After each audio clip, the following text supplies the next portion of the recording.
London, 1851, and the conservatory of the Dashwood townhouse in Mayfair stood like a crystal palace at the edge of the world, its glass walls fogged with the unseasonable warmth of late April and the breath of a woman learning to die without making a sound. Lady Emmeline Dashwood pressed her hand against her mouth with such force that her teeth cut into the soft flesh of her lower lip, the taste of copper blooming on her tongue as tears streamed down her face in absolute silence, each drop falling like a stone into still water, making no ripple, no disturbance, no evidence of the catastrophe unfolding behind her ribs. She was 26 years old and had perfected this particular skill over 2 decades of careful training, the art of weeping without sound, without movement, without any outward sign that might disturb the perfect surface of propriety that her mother demanded like other women demanded tea at 4 o'clock. Through the glass walls that surrounded her like a fishbowl on display, she could see the garden below where her betrothed, Viscount Edmund Whitmore, had his mouth pressed against the lips of her cousin Lydia, his hand tangled in those golden curls that Emmeline had always secretly envied, their bodies pressed together beneath the ancient oak tree with an urgency that spoke of practice, of repetition, of a passion that had clearly existed long before this moment. The candlelight from the ballroom behind her cast dancing shadows across the conservatory floor, illuminating her mother's prize orchids that surrounded Emmeline like beautiful prisoners. Exotic blooms imported from the far reaches of the empire, each one requiring such perfect conditions to survive. Too much heat, and they withered. Too much cold, and they died, never allowed to simply exist without constant vigilance and control. The scent of jasmine hung in the air, thick and cloying, sickly sweet in a way that made her stomach turn, and she knew with terrible certainty that she would never smell that particular fragrance again without remembering this exact moment, this precise configuration of pain. Her other hand gripped the iron frame of the conservatory door, knuckles white against the dark metal, holding herself upright through sheer force of will, because ladies of quality did not collapse, did not swoon, did not make unseemly displays of emotion even when their entire future crumbled before their eyes like sand castles before the tide. Edmund's voice drifted up through the open window, clear and unconcerned, speaking words that carved themselves into her memory with the precision of a surgeon's blade. "Emmeline is biddable and rich," he said to Lydia, his tone conversational, as if discussing the weather or the quality of the wine being served inside. "You are beautiful and exciting. Why should I not have both?" The casual cruelty of it stole what little breath Emmeline had managed to retain, and she watched as Lydia laughed, that tinkling sound that men always found, so charming, watched as her cousin, her own blood, looked up at Edmund with adoration and asked, "When we marry, will you still keep me?" Edmund's response came quickly, practiced, as though he had considered this question before. "Marriage to Emmeline is a business arrangement," he said, brushing a golden curl from Lydia's face with a tenderness he had never once shown his intended bride. "You are my pleasure." Inside the ballroom, guests laughed and toasted, celebrating an engagement that Emmeline now understood was nothing more than a financial transaction, her worth measured not in her accomplishments or character, but in the size of her dowry and the desperation of her family's debts. She could hear them through the walls, the cream of London society, toasting her happiness, congratulating her mother on such an advantageous match, never knowing that the bride stood mere feet away, dying silently while they drank champagne and gossiped about other people's misfortunes. This was not the first time Edmund had humiliated her, Emmeline realized with a clarity that felt like ice water in her veins. But it was the first time she had witnessed it so directly, so undeniably, without the buffer of rumor or the softening lens of her own desperate hope that he might somehow transform into the husband she deserved. For months, she had heard whispers about his visits to certain establishments, about late nights at gambling hells, about debts that mounted faster than his allowance could cover, but her mother had dismissed such concerns with a wave of her hand, insisting that all young men sowed wild oats before settling into marriage, that Emmeline's role was to provide stability and respectability while turning a blind eye to masculine indiscretions that were, after all, simply the natural order of things. A memory flashed through her mind with the violence of lightning, bright and painful and impossible to ignore. Herself, at 8 years old, standing beside her father's grave as rain poured down and grief tore through her small body like a physical force, the sound of her own wailing echoing across the cemetery until her mother's hand cracked across her face hard enough to knock her sideways, the sharp command cutting through her tears. "Dashwoods do not wail like common servants," her mother had hissed, gripping Emmeline's arm hard enough to bruise. "You will be silent, you will be still, and you will comport yourself with the dignity befitting your station." The lesson had been reinforced again and again throughout her childhood, each display of emotion met with punishment, each tear earning disapproval, until Emmeline learned to swallow her feelings like bitter medicine, to compress her pain into something small and manageable that could be hidden away where no one would ever have to acknowledge its existence. "Breathe," she told herself now, the internal mantra automatic after so many years of practice. Silent. Still. No one must know. Her chest heaved with suppressed anguish, her entire body trembling with the effort of containing the scream that wanted to tear itself from her throat. But no sound emerged, not even a whimper, because she had been so thoroughly trained in the art of suffering quietly that it had become as natural as breathing. The fog on the conservatory glass grew thicker with each silent sob, her breath creating clouds of condensation that obscured the garden scene below, a small mercy that allowed her to finally close her eyes without seeing the ongoing embrace, though the image was already burned into her mind with perfect clarity.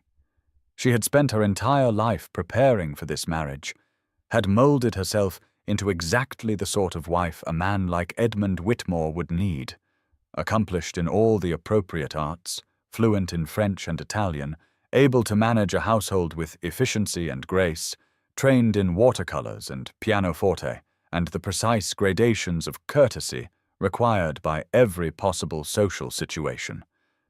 And yet none of it mattered, because she was not young enough, not beautiful enough, not exciting enough to inspire the sort of passion that Edmund reserved for women like Lydia.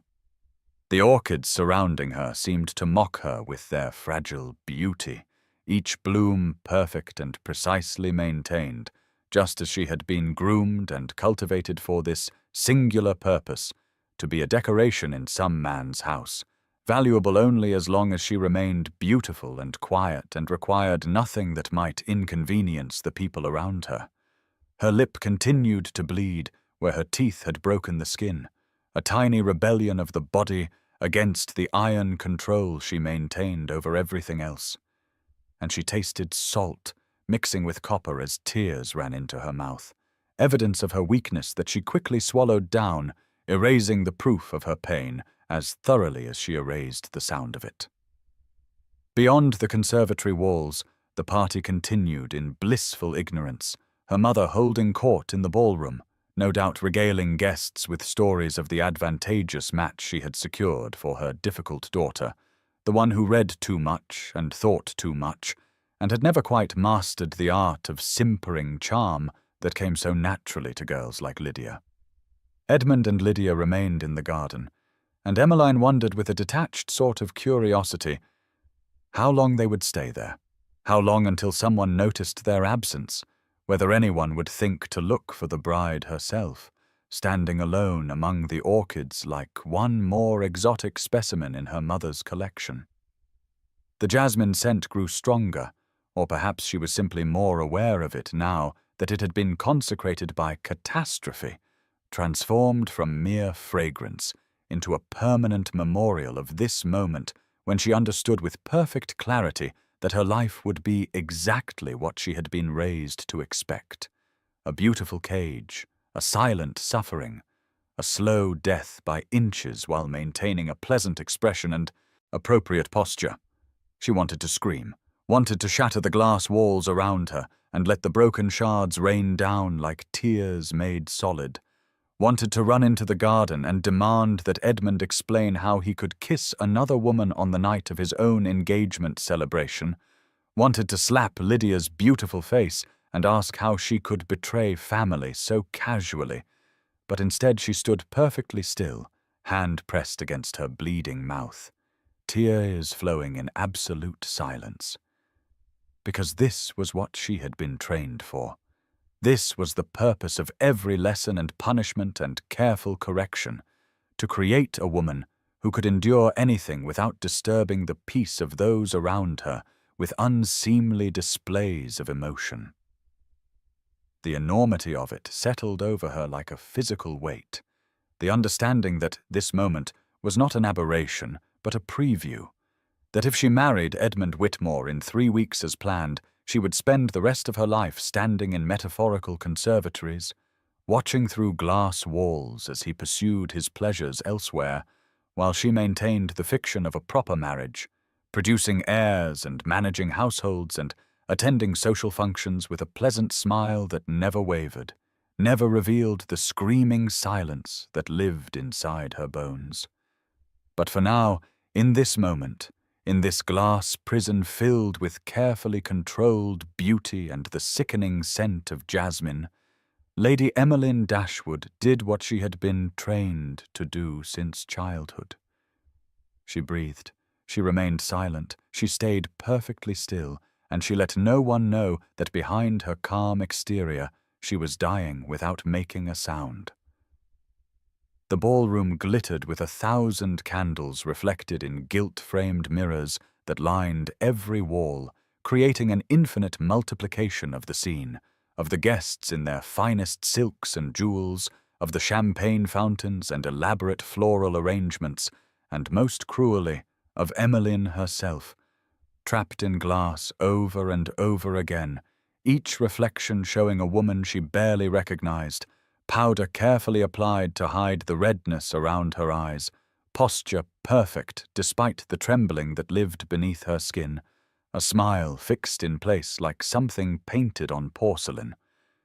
She had taken 15 minutes in the conservatory after Edmund and Lydia finally separated and returned to the house through different entrances, 15 minutes to transform herself from a woman dying silently among the orchids back into the perfect bride, using the small compact she always carried to repair the damage tears had done to her complexion, biting her already wounded lip again to bring color back to her face, pressing cold fingers against her closed eyelids to reduce the swelling, breathing in measured counts until her heart rate slowed to something approaching normal. Lady Catherine Dashwood found her the moment she re-entered the ballroom, her mother's thin fingers wrapping around Emmeline's arm with a grip that looked like maternal affection but felt like iron manacles, nails digging into the soft flesh above her elbow hard enough to leave crescent-shaped marks that would bloom into bruises by morning. "There you are, darling," her mother said, voice honey-sweet for the benefit of the guests who turned to look at them. "I have been searching everywhere for you. The Duchess of Tilney is most eager to offer her congratulations." Emmeline allowed herself to be steered across the ballroom floor, her body moving automatically through the familiar motions while her mind floated somewhere above the scene, watching with detached curiosity as she curtsied to the Duchess, as she smiled and nodded and offered all the appropriate responses to questions about wedding preparations and future plans, her voice steady and pleasant, giving no indication that 20 minutes earlier she had witnessed her betrothed kissing another woman with a passion he had never shown his intended bride. The Duchess of Tilney, an imposing woman of 70 with diamonds dripping from her neck and ears, looked Emmeline up and down with the assessing gaze of someone evaluating livestock at market. "You have done well, Catherine," she pronounced to Lady Catherine, ignoring Emmeline entirely, as though the bride herself were merely another decoration in the room. "The Whitmore connection will restore your family's standing considerably, though I must say I am surprised Edmund settled on this one when the younger girl is so much prettier." Emmeline felt her mother's grip tighten painfully on her arm, warning her to remain silent, to absorb the insult with grace, to maintain the pleasant expression that was expected of well-bred young ladies who knew their place. "Emmeline has other qualities that recommend her," Lady Catherine said smoothly, her voice never wavering despite the cutting nature of the comment. "She is biddable, sensible, and has been trained to manage a great household, qualities that matter far more in a wife than mere prettiness, which fades with time." The Duchess nodded approvingly, and Emmeline stood perfectly still, a specimen on display, while the two older women discussed her merits and deficiencies as though she were not present, as though she had no thoughts or feelings about being described as biddable and sensible, as though the reduction of her entire existence to her usefulness as a wife and household manager was perfectly natural and required no acknowledgement of the person trapped inside this role. Edmund returned to the ballroom some 30 minutes after Lydia had slipped back in through the terrace doors, his cravat slightly askew, his hair mussed in a way that suggested fingers had run through it, his colour high and his eyes bright with the satisfaction of recent pleasure, and when he caught sight of Emmeline across the room, he smiled at her with easy confidence, clearly unconcerned that she might have noticed his absence or drawn any conclusions from it. He crossed, too, her side with the casual arrogance of a man who had never once been denied anything he wanted, and Emmeline watched him approach in the mirrors, seeing the scene multiplied endlessly, Edmund reaching for her hand, Edmund bowing over it with exaggerated gallantry, Edmund tucking her arm through his and leading her toward the centre of the ballroom where space had been cleared for dancing. The orchestra struck up a waltz, the music too loud, pounding in her head like a heartbeat, and Edmund pulled her into the dance with hands that gripped too tightly, his palm pressing against her waist with possessive force, his other hand crushing her fingers in his grasp until she could feel the bones grinding together. "You look lovely tonight, my dear," he murmured, pulling her closer than propriety strictly allowed, close enough that she could smell brandy on his breath and something else, some feminine scent that clung to his coat. Jasmine, perhaps, or maybe she was imagining it.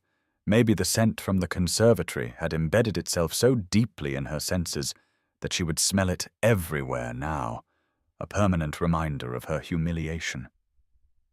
She said nothing, merely maintained her pleasant expression and followed his lead through the steps of the waltz, her body moving mechanically through the familiar pattern, while her mind retreated to that floating place above the scene, watching this woman in pale blue silk being steered around the dance floor like a puppet whose strings were pulled by unseen hands.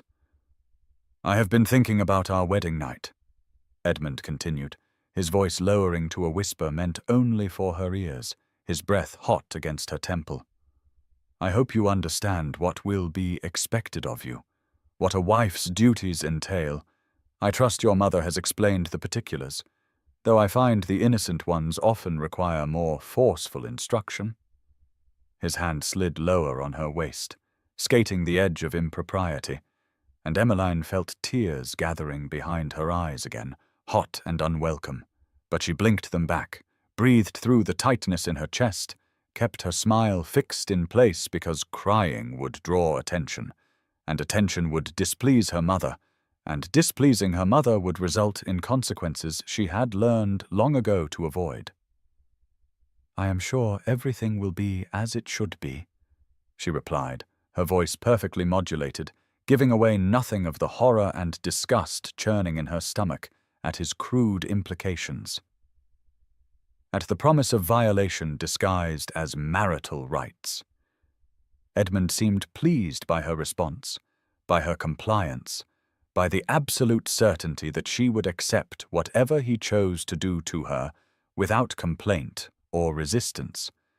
And he pulled her even closer, close enough that she could feel the heat of his body through the layers of fabric separating them, close enough that anyone watching would note the intimacy and smile approvingly at the evident passion between the engaged couple.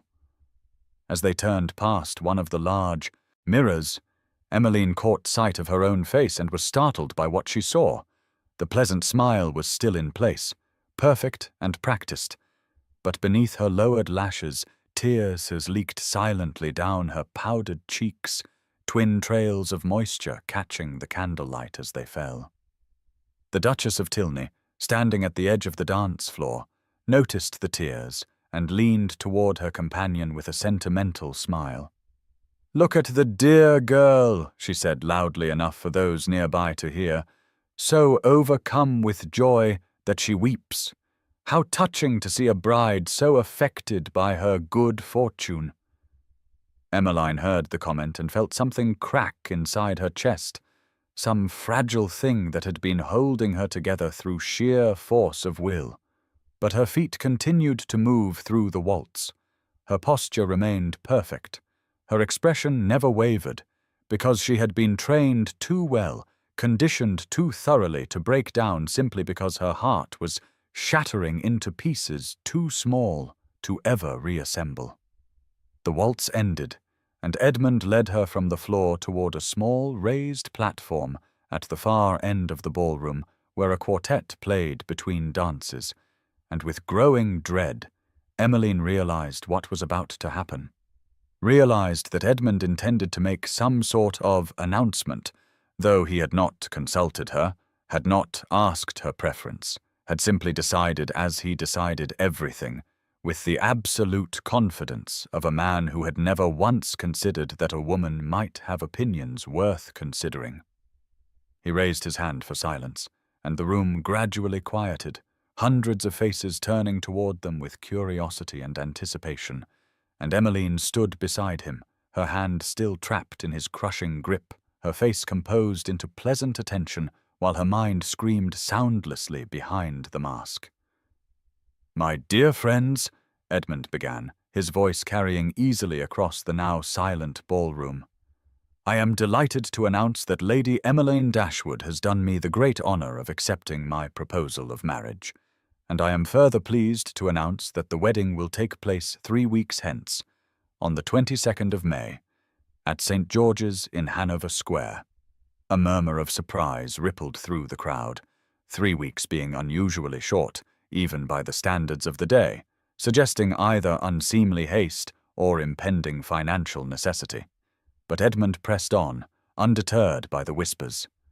"I find I cannot wait a moment longer than necessary to make this remarkable woman my wife," he said, the lie so smooth and practiced that Emmeline almost believed he meant it, almost forgot that less than an hour ago he had been kissing her cousin in the garden while describing their impending marriage as merely a business arrangement. She knew the real reason for the haste, had overheard her mother discussing it with the family solicitor just last week. The Dashwood debts were more severe than Emmeline had realized, creditors were circling, and the marriage settlement from the Whitmore family was desperately needed to stave off complete financial ruin. 3 weeks was not romance, but survival, not passion, but panic, not choice, but necessity. The guests applauded politely, and Edmund turned to her, clearly expecting some response, some pretty speech about her happiness and gratitude. And Emmeline felt every eye in the room fixed upon her, felt the weight of expectation pressing down like a physical force, felt her mother's iron grip still on her arm, warning her wordlessly to perform her role perfectly, to seal this arrangement with appropriate sentiment, to make no trouble. She curtsied deeply, the movement automatic after years of training, and when she rose, her voice emerged steady and clear, carrying across the silent ballroom with perfect diction.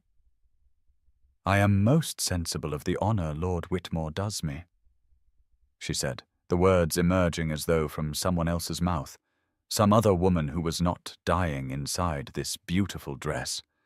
And I accept with gratitude the arrangement our families have made. I trust that I shall endeavor to be a credit to his name and fulfill all duties expected of me as his wife. It was a speech calculated to please everyone, appropriately humble, properly deferential, giving no hint of reluctance or despair. And indeed the guests seemed satisfied, applauding again with more enthusiasm now that the bride had publicly accepted her fate. Lady Catherine beamed with triumph, Edmund looked smugly satisfied, and Emmeline stood perfectly still, smiling pleasantly, while something inside her withered and died. Some last small hope that perhaps there might be another way, another future, another possibility beyond this slow suffocation disguised as matrimony. As the orchestra resumed playing and guests pressed forward with congratulations, Emmeline found herself swept into a receiving line of sorts, shaking hands and accepting kisses on her cheek from people she barely knew, all of them offering wishes for her happiness while she mechanically thanked them, her responses automatic, requiring no conscious thought, leaving her mind free to drift away from the scene, to retreat into that quiet place where the pain could not quite reach her. Edmund had moved away to accept congratulations from his friends, and as she performed her social duties, Emmeline could hear fragments of their conversation, could hear Edmund's voice rising above the others in self-satisfied boasting.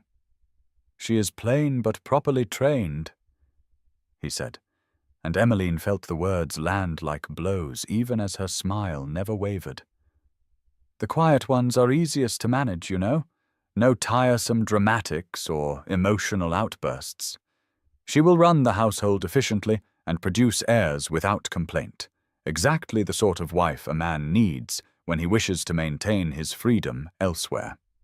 His friends laughed, offering ribald commentary about the benefits of a compliant wife, and Emmeline absorbed it all, each crude comment, each casual dismissal of her worth, each confirmation that she was nothing more than a convenient solution to his financial difficulties and her family's debts.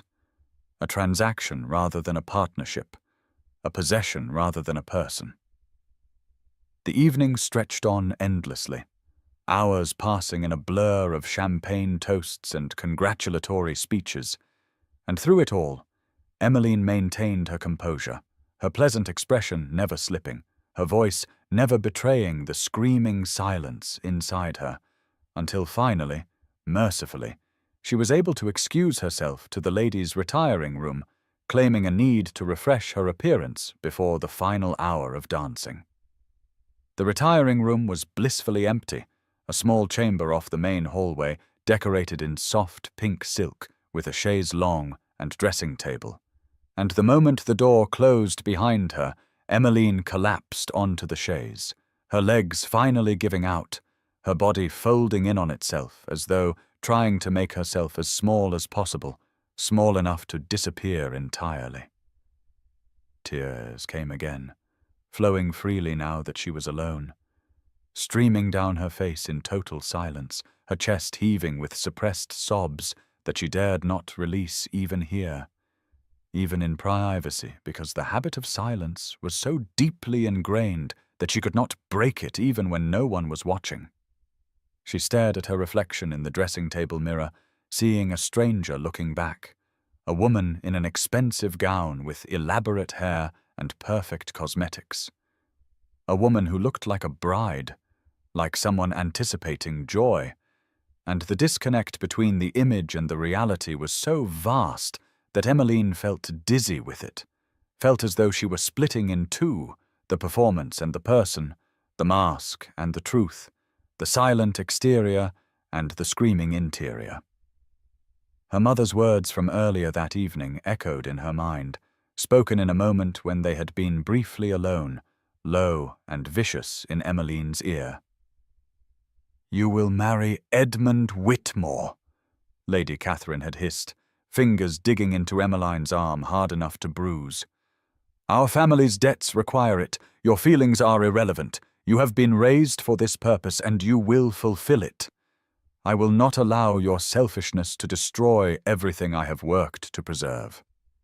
Emmeline had understood in that moment, if she had not fully grasped it before, that there was no escape, no alternative, no possibility of refusal, because she had no money of her own, no skills that might allow her to support herself, no relatives who might take her in if she defied her mother's will, nowhere to go and no means of getting there.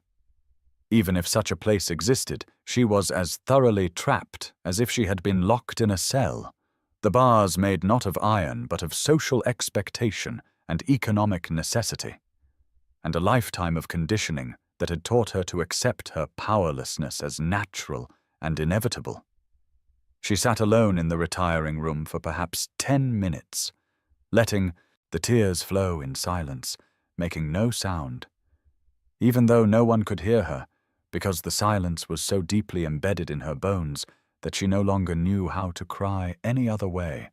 And when finally the tears slowed and stopped, she rose and repaired her face again, powdering over the evidence of her grief, painting her smile back into place, transforming herself once more into the perfect bride who would return to the ballroom and dance and smile and accept congratulations until the party finally ended, and she could retreat to her room and lie awake in the darkness, counting down the days until her wedding, until the moment when this beautiful prison would become permanent and inescapable, when she would be bound by law and custom to a man who saw her as property, as convenience, as something to be managed rather than loved.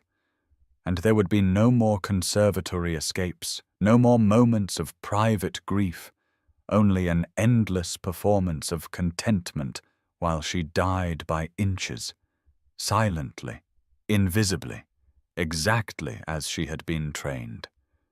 The first pale fingers of dawn were just beginning to reach through the tall windows of the Dashwood Library when Emmeline slipped through its heavy oak door, closing it softly behind her, as though afraid to disturb the sleeping books that lined the walls from floor to ceiling, their leather spines gleaming in the growing light, like 1,000 patient friends waiting to offer comfort that humans had failed to provide. She had not slept at all after the engagement party finally ended near midnight, had lain in her bed staring at the canopy above her while her mind replayed every humiliation of the evening in excruciating detail. Edmund's hands gripping too tightly during their waltz, his crude whispers about her wedding night, the casual cruelty of his conversation with friends where he described her as plain but properly trained, easy to manage, a convenient wife who would not interfere with his pursuit of pleasure elsewhere, and beneath it all, the image of him kissing Lydia in the garden. The passion in that embrace throwing into sharp relief the complete absence of any such feeling in his interactions with his intended bride. The library had always been her refuge, the one room in the sprawling Mayfair townhouse where she was allowed something approaching privacy, where her mother rarely ventured because Lady Catherine considered reading beyond the occasional novel a waste of time that might give a young woman inappropriate ideas about her place in the world. Here, surrounded by the smell of leather and paper and dust, by the weight of knowledge accumulated over centuries, Emmeline could breathe more freely than anywhere else, could allow her mind to wander beyond the narrow confines of what was considered appropriate for a lady of quality, could lose herself in worlds and ideas that had nothing to do with managing households or pleasing husbands or maintaining the sort of pleasant, undemanding presence that men, like Edmund, required in their wives. She had chosen a seat in the window alcove where morning light was just beginning to stream through the glass, illuminating the dust motes that danced in the air like tiny stars, and she had pulled from the shelf one of her secret treasures, a medical text on human anatomy that she had hidden behind a row of poetry volumes years ago, knowing her mother would confiscate it if discovered, would lecture her about the unseemliness of a young lady studying the physical workings of the body, particularly the sections dealing with male and female differences that were considered far too indelicate for unmarried women to contemplate.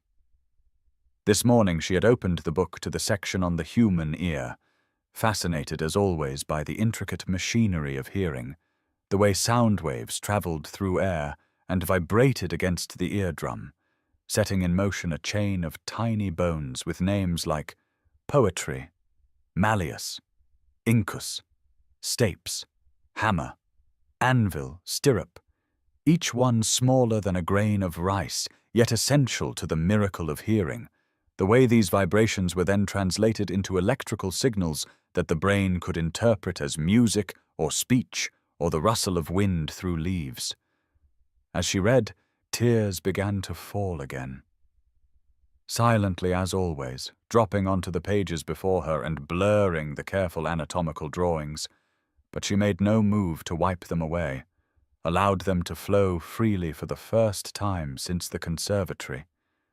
Since witnessing Edmund's betrayal, since understanding with perfect clarity that her future held nothing but a lifetime of silent suffering, of swallowing her feelings, of dying by inches while maintaining a pleasant expression that gave no hint of the screaming that lived inside her bones. She did not hear the library door open, lost as she was in her reading and her grief, did not notice the tall figure that entered until a shadow fell across her book, and she looked up with a start to find a man standing before her, his dark hair slightly disheveled from the morning wind, his grey eyes studying her face with an intensity that should have been unsettling but somehow was not, his expression one of concern rather than the polite indifference she was accustomed to seeing in men's faces when they looked at her. He was perhaps 32 years old, with strong features that missed being handsome by a narrow margin, but possessed something more interesting than mere beauty, a quality of presence and attention that made him seem more real, more solid than the parade of eligible bachelors she had been introduced to over the years, men who looked through her rather than at her, who saw only her dowry and her family name, and her suitability as a decorative addition to their households. The man made no sound as he approached, moving with a careful deliberation that she would later understand was characteristic of someone who could not hear his own footsteps, could not gauge the noise he made in the world, and he stopped perhaps 3 feet from where she sat, frozen in the window alcove, her anatomy book still open on her lap, tears still streaming down her face, though she had made no sound, had given no outward indication of distress beyond the moisture on her cheeks that caught the morning light like crystal.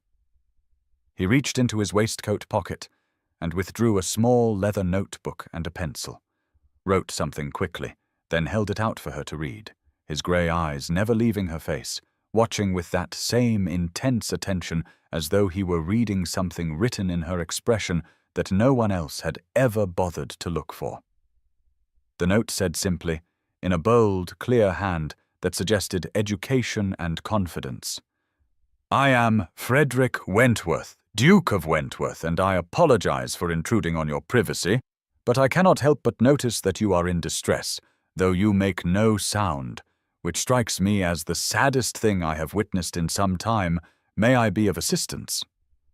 Emmeline stared at the note, then at the man, confusion and shock momentarily overriding her grief. Wondering who this stranger was, and why he was in her family's library at dawn, why he was communicating through written notes rather than speech, why he had noticed her tears when every other person at last night's engagement party had looked directly at her weeping face and seen only what they expected to see, a joyful bride overcome with happiness rather than a trapped woman dying silently behind a mask of propriety. She took the pencil he offered and wrote beneath his words, her hand shaking slightly. "You are the Duke of Wentworth. Our families share a solicitor, Mr. Gardiner. He must have double-booked the library for meetings this morning. I apologize. I did not realize anyone else would be here. I will leave you to your business." She moved to close her book, to rise from the window seat and retreat to her room, but Frederick held up a hand, a gentle gesture that somehow conveyed both request and command, asking her to wait without words, and she found herself obeying, sinking back onto the cushioned seat as he wrote again, his pencil moving quickly across the page. "Please do not leave on my account," he wrote. "And besides, you have not answered my question. May I be of assistance? You cry like someone who has been forbidden to make sound, who silenced you." The directness of the question, the way it cut through all social pretense and demanded honest response, shocked Emmeline into something approaching truth. And before she could stop herself, before she could retreat behind the pleasant lies that usually shielded her from genuine interaction, she found herself writing, "I silenced myself. It was easier than being punished for noise. Ladies of quality do not make unseemly displays of emotion. I learned that lesson very young, and I learned it well." Frederick read her words, and something changed in his expression, a softening around the eyes, a tightness in his jaw that suggested anger on her behalf. And he wrote again, his pencil pressing hard enough into the paper that she could see the indentations on the page beneath. "Sound is not the only way to scream. I learned that when I lost my hearing at the age of 14, a fever that nearly killed me and left me deaf. At first I thought I had lost everything, that silence meant absence, emptiness, death. But I was wrong. Silence can be peaceful, can be chosen, can be a gift rather than a punishment, but the silence you carry is different. It is enforced, violent, a theft of your right to express yourself. Your face is screaming now. Did you know that? Even without sound, you are screaming, and I can hear you perfectly." Emmeline stared at the words, at this stranger who had somehow seen in 5 minutes what her own family had failed to notice in 26 years. That her silence was not serenity, but suppression. Not peace, but pain. Not choice, but coercion. And she felt something crack open inside her chest. Some wall she had built to protect herself from the knowledge of her own suffering. And fresh tears spilled down her cheeks, faster now, more urgent, though still without sound, still without the wailing that wanted to tear itself from her throat. Frederick watched her cry for a long moment, his grey eyes never leaving her face, reading her grief with the same careful attention he had given to her initial distress. And then he did something that shocked her more than anything else in an already shocking encounter. He reached out and gently touched her cheek, his fingertips brushing against the wet trail of her tears. And then he held his hand up between them so she could see his fingers glistening with the evidence of her pain. He wrote again, one-handed now, holding his tear-dampened fingers up like proof of something important. "I may be deaf," he wrote, "but I am not blind. I see what others miss because I have learned to pay attention, to read faces and bodies and all the small signals that hearing people ignore because they are too busy listening to words, which are often lies anyway. Your tears are real. Your pain is real. And someone who taught you to hide it has done you a great cruelty." She wanted to defend her mother, wanted to explain that Lady Catherine had only been trying to prepare her for the realities of society, that learning to control her emotions had been necessary training for a woman who would need to navigate the complex social hierarchies of the aristocracy. But the words would not come, would not form themselves into the usual justifications and excuses, because looking into Frederick's steady grey eyes, she could not quite believe the lies she had been telling herself for so many years, could not quite maintain the fiction that her silence was strength rather than submission. Instead, she wrote, "How do you do that? How do you see what no one else sees? Everyone at my engagement party last night looked directly at me and saw a happy bride. They mistook my tears for joy. But you walk into a room and immediately know that I am dying inside. How is that possible?" Frederick smiled, a small, sad expression that suggested he understood more than she had said. And he wrote, "Because I have learned that the hearing world is mostly deaf to what matters. They listen to the sounds people make with their mouths, but ignore everything else. the tightness around the eyes, the set of the shoulders, the way someone holds their breath when they are trying not to break. I lost my hearing, but I gained something too. Clarity, the ability to see truth beneath performance. And you, Lady Emmeline, are performing magnificently, while dying magnificently, and I find that unbearably sad." The use of her name startled her.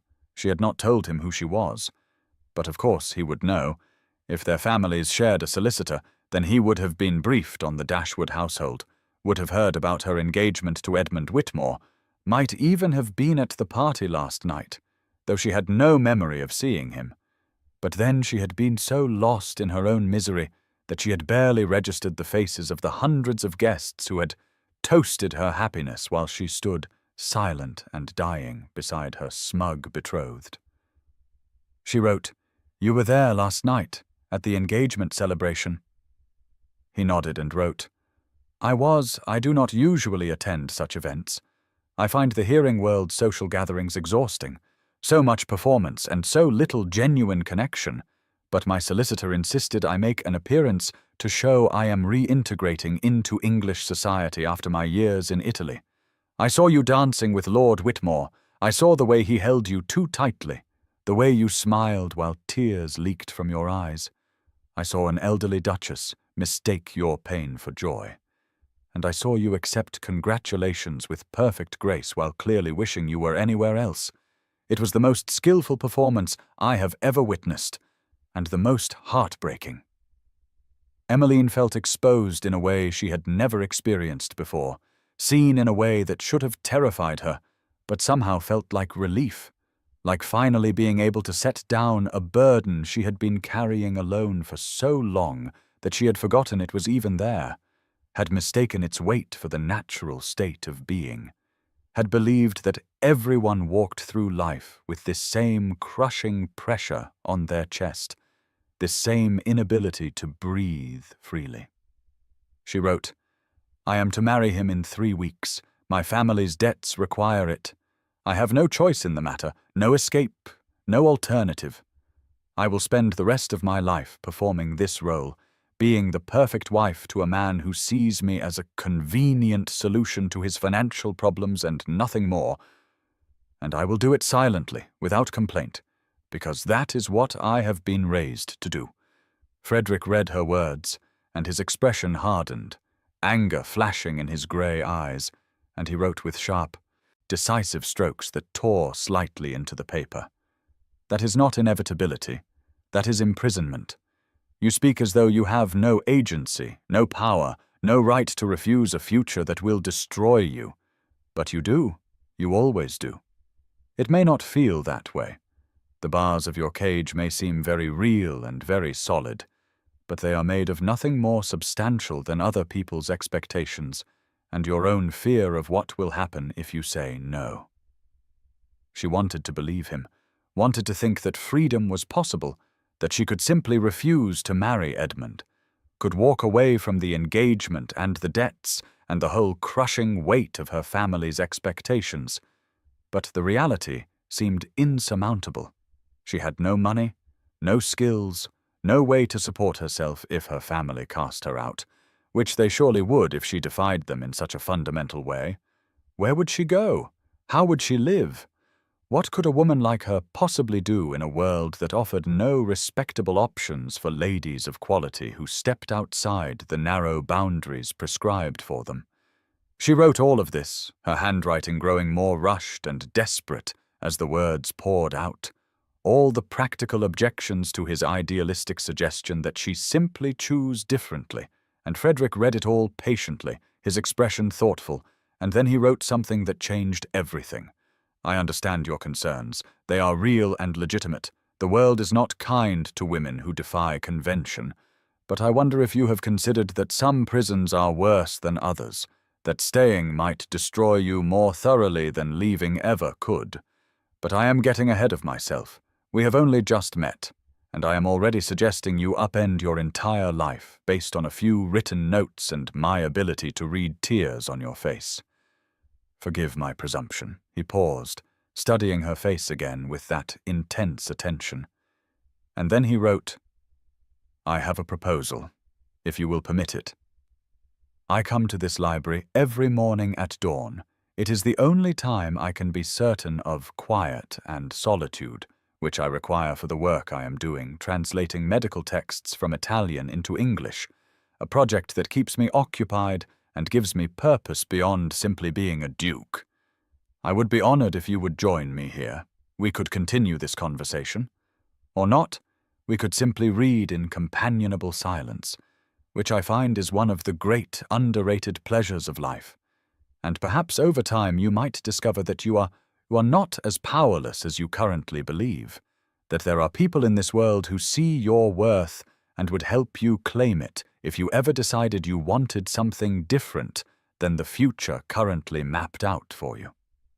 Emmeline looked at the offer written in his bold, clear handwriting, looked at this strange man who had appeared in her sanctuary like an answer to a prayer she had not known she was praying, who saw her pain without her having to explain it, who treated her silence as something worth noticing rather than something convenient to ignore, who spoke to her as though she were a person rather than a problem to be managed or a possession to be acquired. She picked up the pencil, her hand steadier now than it had been at the beginning of this remarkable conversation, and she wrote simply, "I would like that very much." Frederick smiled, a real smile this time that transformed his serious face and made him suddenly, unexpectedly handsome. And he pulled a clean handkerchief from his pocket, monogrammed with a ducal crest, and handed it to her without ceremony, gesturing to her tear-stained face with a matter-of-fact kindness that suggested he saw nothing shameful in her tears, nothing that required apology or explanation. She took the handkerchief, soft linen that smelled faintly of lavender, and something else, something clean and masculine and entirely unlike the cloying cologne Edmund wore, and she wiped her face carefully, the fabric absorbing the evidence of her grief. And when she looked up again, Frederick was watching her with an expression she could not quite name, something tender and fierce all at once, something that made her feel seen and valued in a way she had never experienced before. The morning light had grown stronger while they sat writing notes to each other, and dust motes danced in the golden beams that slanted through the tall windows, illuminating the anatomy book still open on her lap. And Frederick glanced down at it with evident interest, tilting his head to read the title, and then he looked at her with surprise and approval. "You study anatomy," he wrote. "That is unusual for a lady. Most would consider it indelicate." She felt heat rising to her cheeks, embarrassment at being discovered in her secret interest. But there was no judgment in his expression, only curiosity, and she found herself writing, "I am fascinated by how the body works, by the mechanical precision of it all. It seems wrong to live inside something and not understand its workings. But yes, my mother would be horrified if she knew.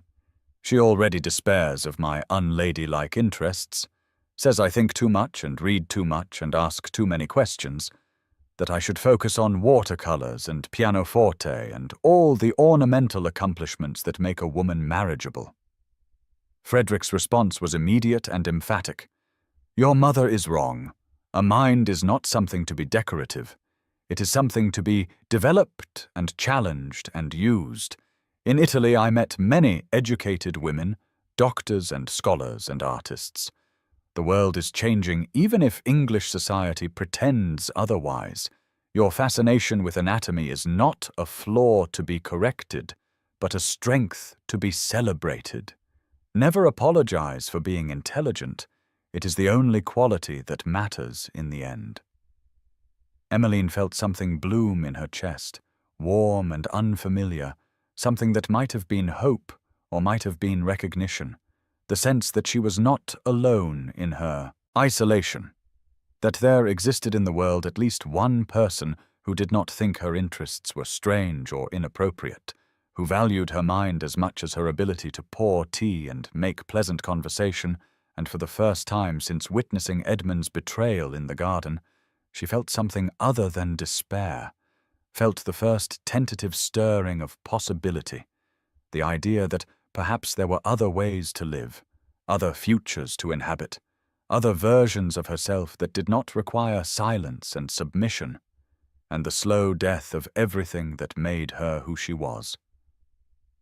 The library became their world, a sanctuary that existed outside the normal rules and expectations of society, where for 2 precious hours each dawn Emmeline could shed the performance of being the perfect bride and simply exist as herself, whoever that might be beneath the layers of conditioning and control that had shaped her since childhood.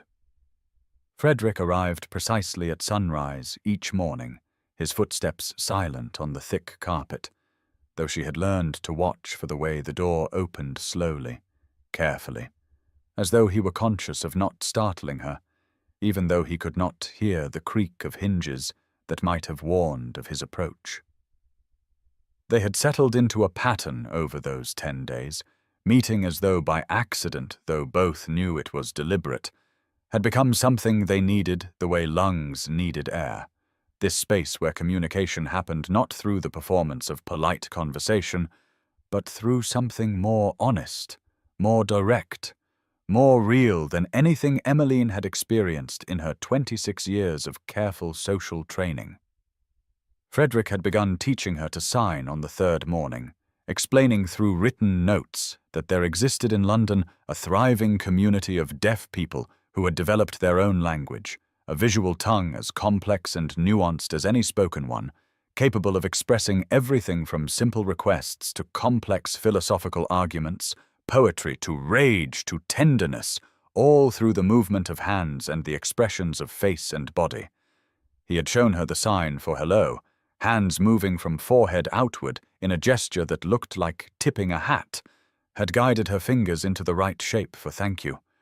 Hand moving from lips outward like blowing a kiss, had patiently corrected her when she formed the signs clumsily, his hands warm and gentle on hers, positioning her fingers with a care that made her acutely aware of every point of contact between his skin and hers.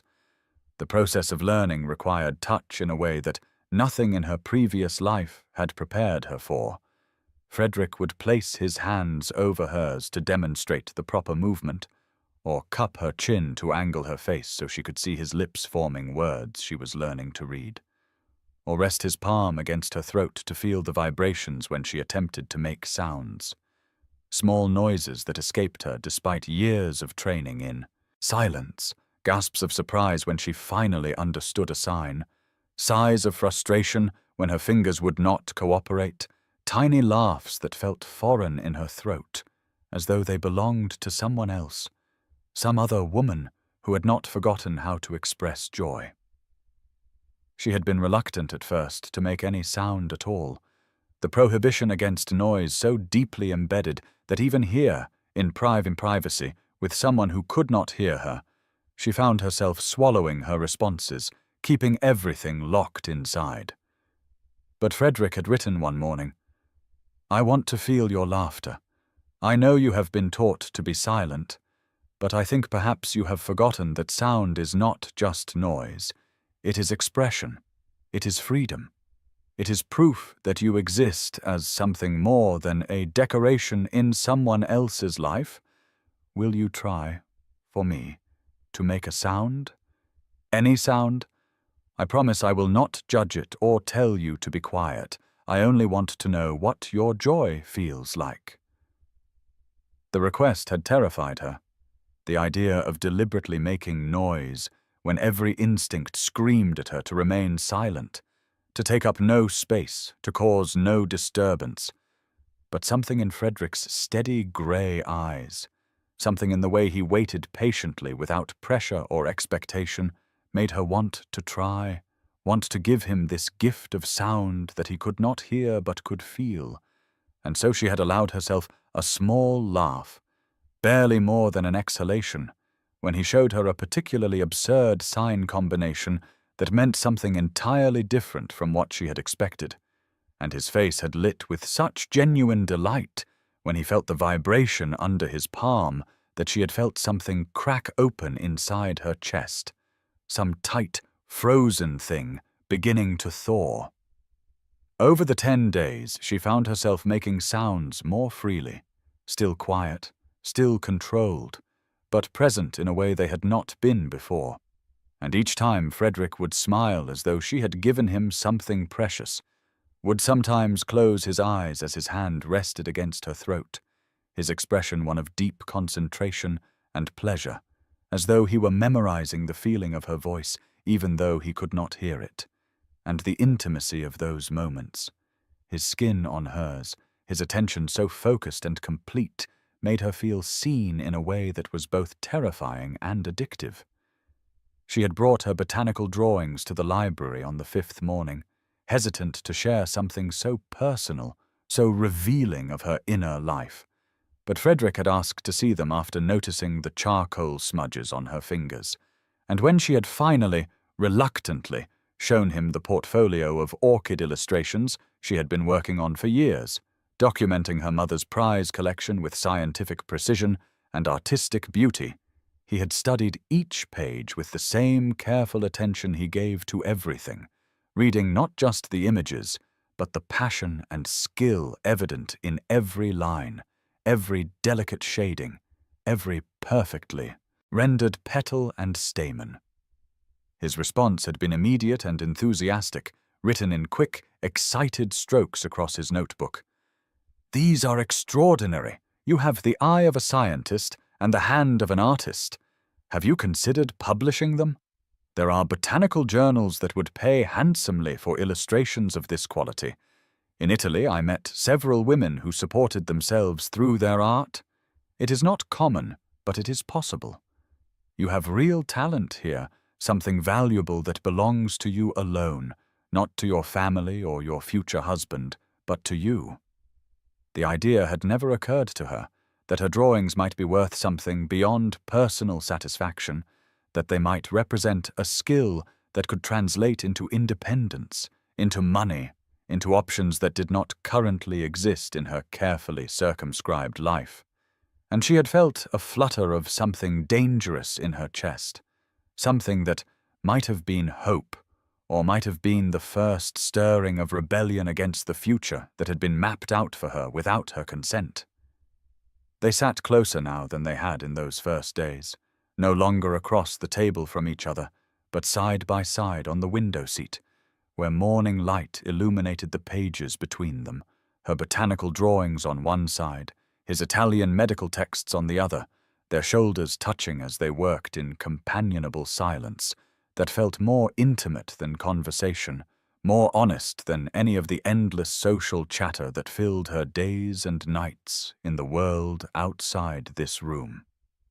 Frederick had explained through writing that he was translating texts about the anatomy of hearing, about new theories regarding how sound waves were processed by the brain, about experimental treatments for various types of deafness, and there was no bitterness in his discussion of his condition, no sense that he considered himself broken or diminished, only a fierce intellectual curiosity about how the mechanism of hearing worked and why his own had failed.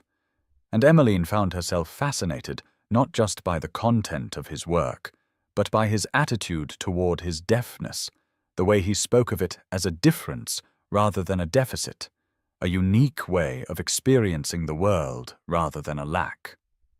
In Italy, at the Deaf Institute, he had written one morning when she asked about his years abroad, "I learned that the hearing world is obsessed with sound but deaf to meaning.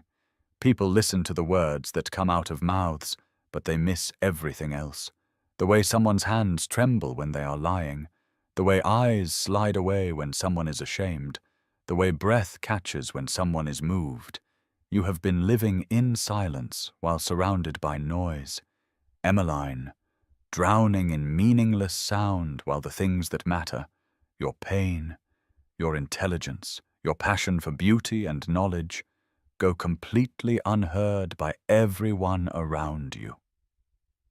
The observation had struck her with the force of revelation, the understanding that her silence was not the problem, that the real issue was that no one had bothered to listen to anything beyond the surface performance, that she had been screaming for years, and no one had noticed because she had learned to scream without making sound, had learned to suffer beautifully and quietly, and therefore invisibly. And Frederick was the first person who had looked closely enough to see the screaming, who had paid attention to what mattered rather than what was convenient to notice. On the 8th morning, with her wedding now just 2 weeks away, Emmeline had arrived at the library with red eyes from another sleepless night spent contemplating her approaching marriage, another evening enduring Edmund's company at a dinner party where he had spent the meal, flirting with other women while she sat silent and smiling, performing the role of content bride while dying inside. And when Frederick had taken one look at her face and immediately pulled out his notebook to write, "What has happened?" She had felt the familiar tears gathering, but had tried to blink them back, to maintain her composure even here, even with him. He had written again, more insistently, "Please do not hide from me. I can see that you are in pain. Talk to me, or write to me, or sign to me if you prefer. But do not perform for me the way you perform for everyone else. I want the real Emmeline, not the one who has been trained to swallow her feelings." She had taken the pencil with shaking hands and written, "I am to be married in 2 weeks. I should not be here. I should not be spending my mornings with you, learning to sign, learning to make sounds, learning to imagine that there might be other ways to live. It only makes everything harder, makes the cage I am walking into more obvious, more unbearable. Perhaps it would be better if we stopped these meetings, if I simply accepted my fate without this taste of what freedom might feel like." Frederick had read her words, and something fierce had flashed in his grey eyes, and he had written back with sharp, decisive strokes. "Is that what you want? To stop meeting? To go back to suffering alone? To marry a man who sees you as property and spend the rest of your life performing contentment while screaming silently inside? Is that truly what you want? Or is it what you have been taught to want? What you believe you deserve? What seems safer than imagining you might choose differently?" She had stared at the question, at the challenge implicit in it, and then he had written again, just 3 words that cut through all her defenses, all her careful rationalizations, all her resigned acceptance of her fate. "Are you happy?" No one had ever asked her that. Not once in her entire life had anyone inquired whether she was happy, whether her feelings mattered, whether the future being arranged for her was one she actually wanted, and the question unlocked something inside her, something she had been holding back even in these morning meetings, even with Frederick, who had shown her nothing but kindness and respect and genuine interest in who she was beneath the performance, and she felt tears spilling down her cheeks, felt her throat tightening, felt words rising up that she had never spoken aloud, had barely admitted even to herself. "No," she had whispered, the word escaping as sound rather than remaining trapped in silence, the single syllable barely audible even to her own ears, but present, real, spoken into existence. And Frederick's hand had immediately come up to rest against her throat, feeling the vibration of her voice, and his expression had transformed, had filled with such joy and triumph and tenderness that she had felt something fundamental shift inside her, some wall crumbling, some door opening that she had not known existed. He had written, "That is the first step, admitting the truth, saying no, making sound even when you have been taught that your voice does not matter. You said no, and I felt it, and it was beautiful. You are beautiful when you are honest, when you let yourself feel and express instead of swallowing everything.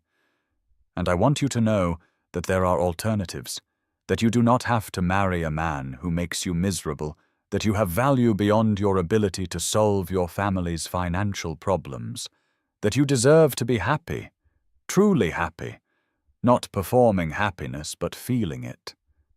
She had wanted to believe him, wanted to think that alternatives existed, but the practical realities seemed insurmountable, and she had written as much, her handwriting shaky with emotion. I have no money, no way to support myself, nowhere to go. My family will disown me if I refuse this marriage, and even if they did not, society would never accept a woman who broke an engagement so close to the wedding date. I would be ruined, unmarriageable. I would spend the rest of my life as a cautionary tale, the woman who threw away her one chance at respectability.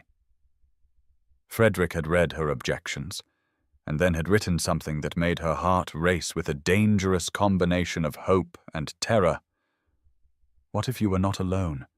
What if someone offered you an alternative, a way to escape this marriage without facing ruin? Would you take it? Or have you been so thoroughly convinced of your powerlessness that you would choose the cage even if the door were opened?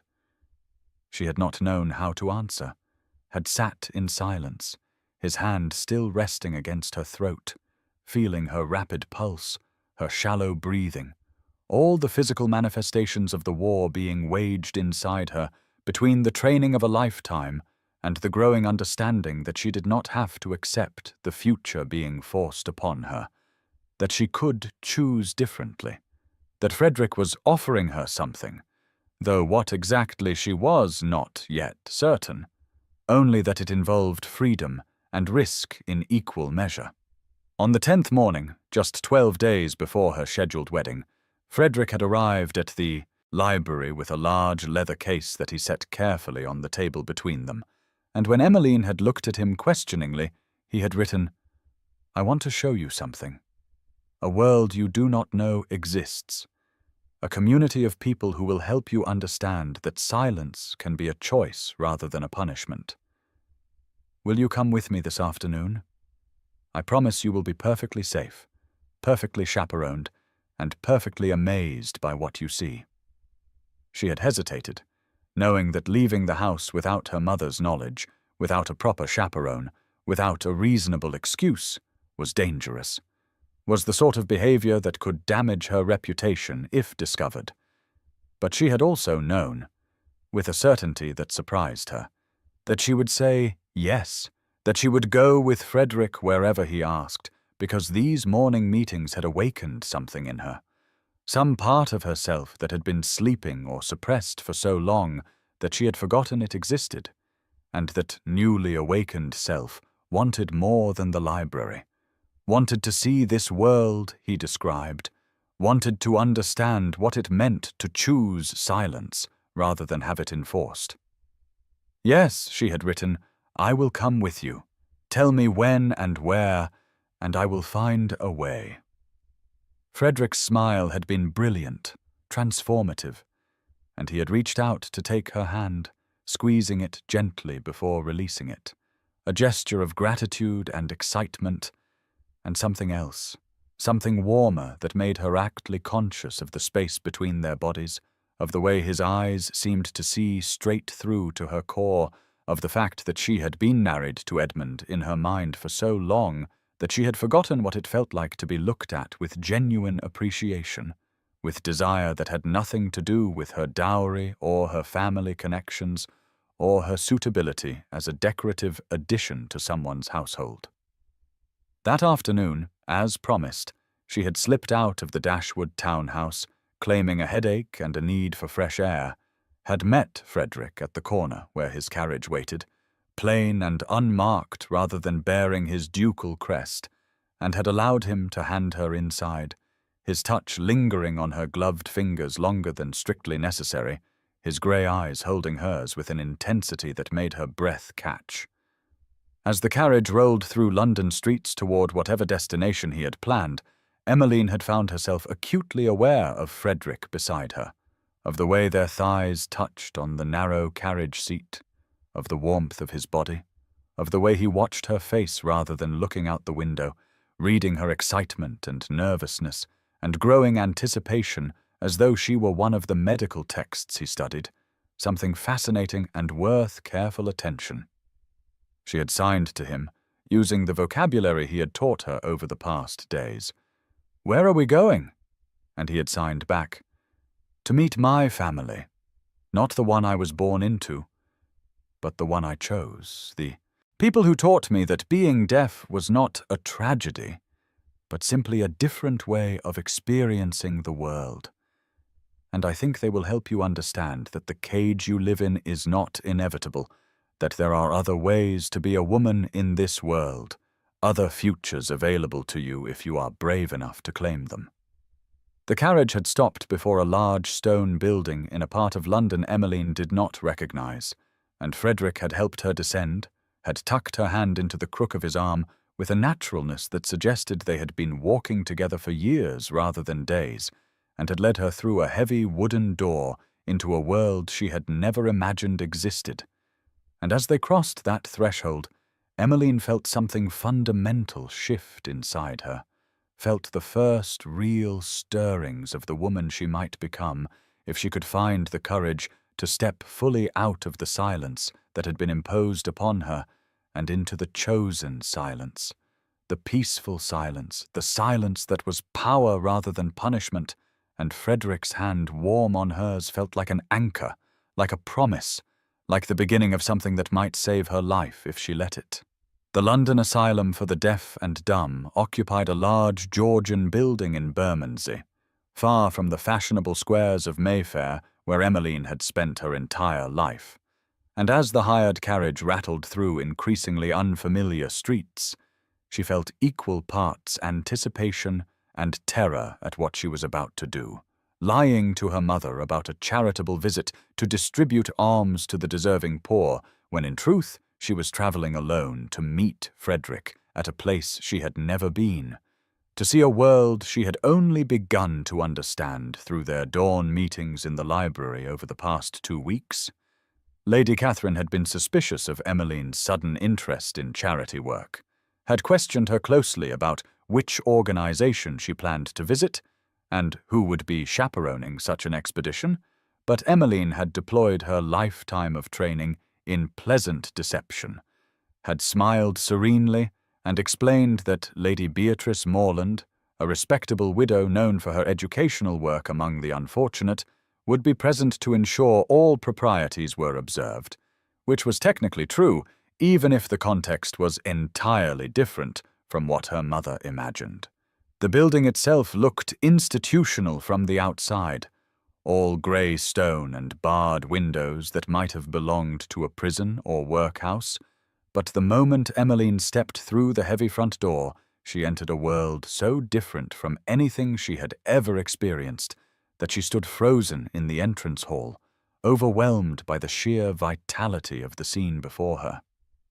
The large common room was filled with people, dozens of them, children and adults, all of them deaf, and all of them communicating with an expressiveness and exuberance that took her breath away, hands flying through the air in graceful arcs and sharp gestures, faces animated with emotions that hearing people spent lifetimes learning to suppress, joy and anger and sorrow and laughter all displayed with their whole bodies.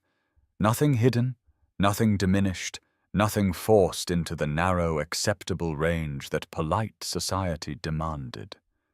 Frederick stood near the center of the room, surrounded by a group of children who were clearly telling him some story that required elaborate hand movements and exaggerated facial expressions, and he was laughing, actually laughing out loud without self-consciousness, a sound that hearing people might have found strange, or too loud, but that no one in this room could hear or cared about.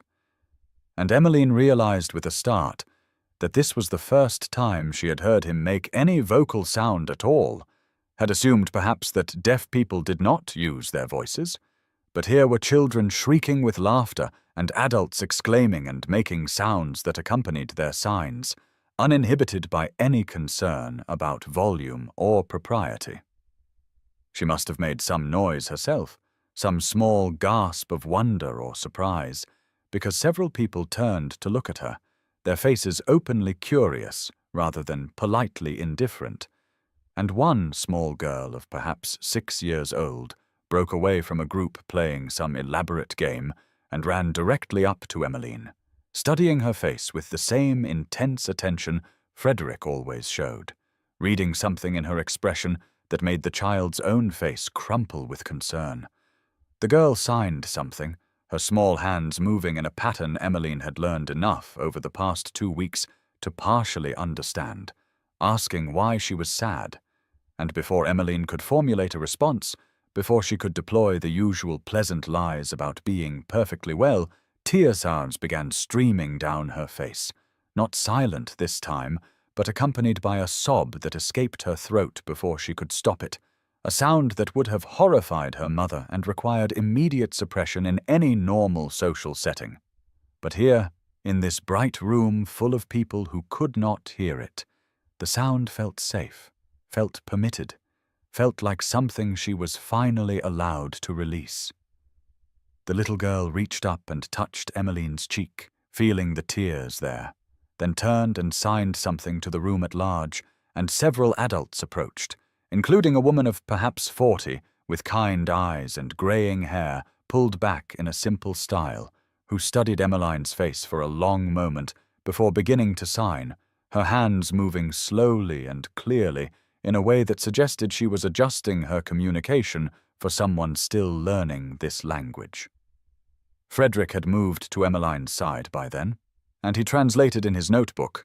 Though Emmeline was beginning to understand more and more without such assistance, Mrs. Beatrice Morland says welcome to our community. She asks if you are the hearing woman who has been learning to sign, the one who cries without sound. Emmeline nodded, wiping at her tears with hands that trembled, and Beatrice signed again, her expression thoughtful and somewhat sad. And Frederick translated, "She says she can see that you have been locked in a cage. She asks me if I plan to free you or merely visit you through the bars."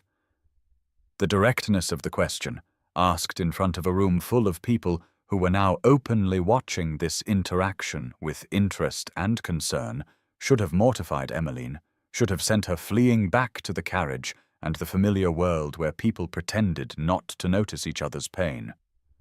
But instead she found herself signing back, her hands clumsy but earnest, forming the words she had practiced in the library. "I do not know how to be free." Beatrice's face softened, and she signed a long response that Frederick translated. "Freedom is not something anyone can give you. It is something you must choose for yourself. Your Duke brings you here for a reason. He wants you to see that there are other ways to live, other communities that value different things than the hearing world values. Here we do not punish expression, we celebrate it. We encourage our children to use their whole bodies to communicate, to show their feelings without shame, because for us, the body is language, movement is speech, and silence is only oppressive when it is forced upon you rather than chosen by you." The children had returned to their games, though Emmeline noticed they kept glancing over at her with open curiosity, no pretense of polite disinterest, no social rule requiring them to ignore the crying woman in their midst. And one boy of perhaps 8 approached and signed something that made Frederick smile. "He asks if you would like to play with them." Frederick translated, "They are playing a game where they tell stories with their whole bodies, taking turns adding to the narrative. He says hearing people are often very bad at this game because they are so stiff and controlled, but he thinks you might be good at it if you are willing to try." Emmeline felt a laugh bubble up through her tears. The absurdity of it. A lady of quality being invited to play children's games on the floor of an asylum for the deaf. Her mother would have a fit of apoplexy if she could see this scene, would lecture for hours about dignity and propriety and the absolute unsuitability of such behavior. And perhaps it was that thought that decided her, the image of her mother's horrified face, the delicious rebellion of doing something so thoroughly inappropriate. So she nodded and allowed the boy to pull her toward the group of children who were already launching into an elaborate pantomime that seemed to involve a dragon and a princess and a great deal of running around. For the next hour, Emmeline forgot entirely about being a lady, forgot about propriety and posture and all the rules that had governed her behavior since she was old enough to walk. She ran and laughed and threw herself on the floor. When her character died dramatically in the story, she made exaggerated faces to show fear and joy and surprise. She used her hands to sign the words she knew and pantomimed the ones she did not. And the children laughed with her, not at her, correcting her signs with patient good humor and applauding when she got something right. And for the first time in her life, Emmeline felt what it might be like to express herself fully, to use her whole body as a language, to be seen and accepted exactly as she was, without any requirement to diminish or disguise herself.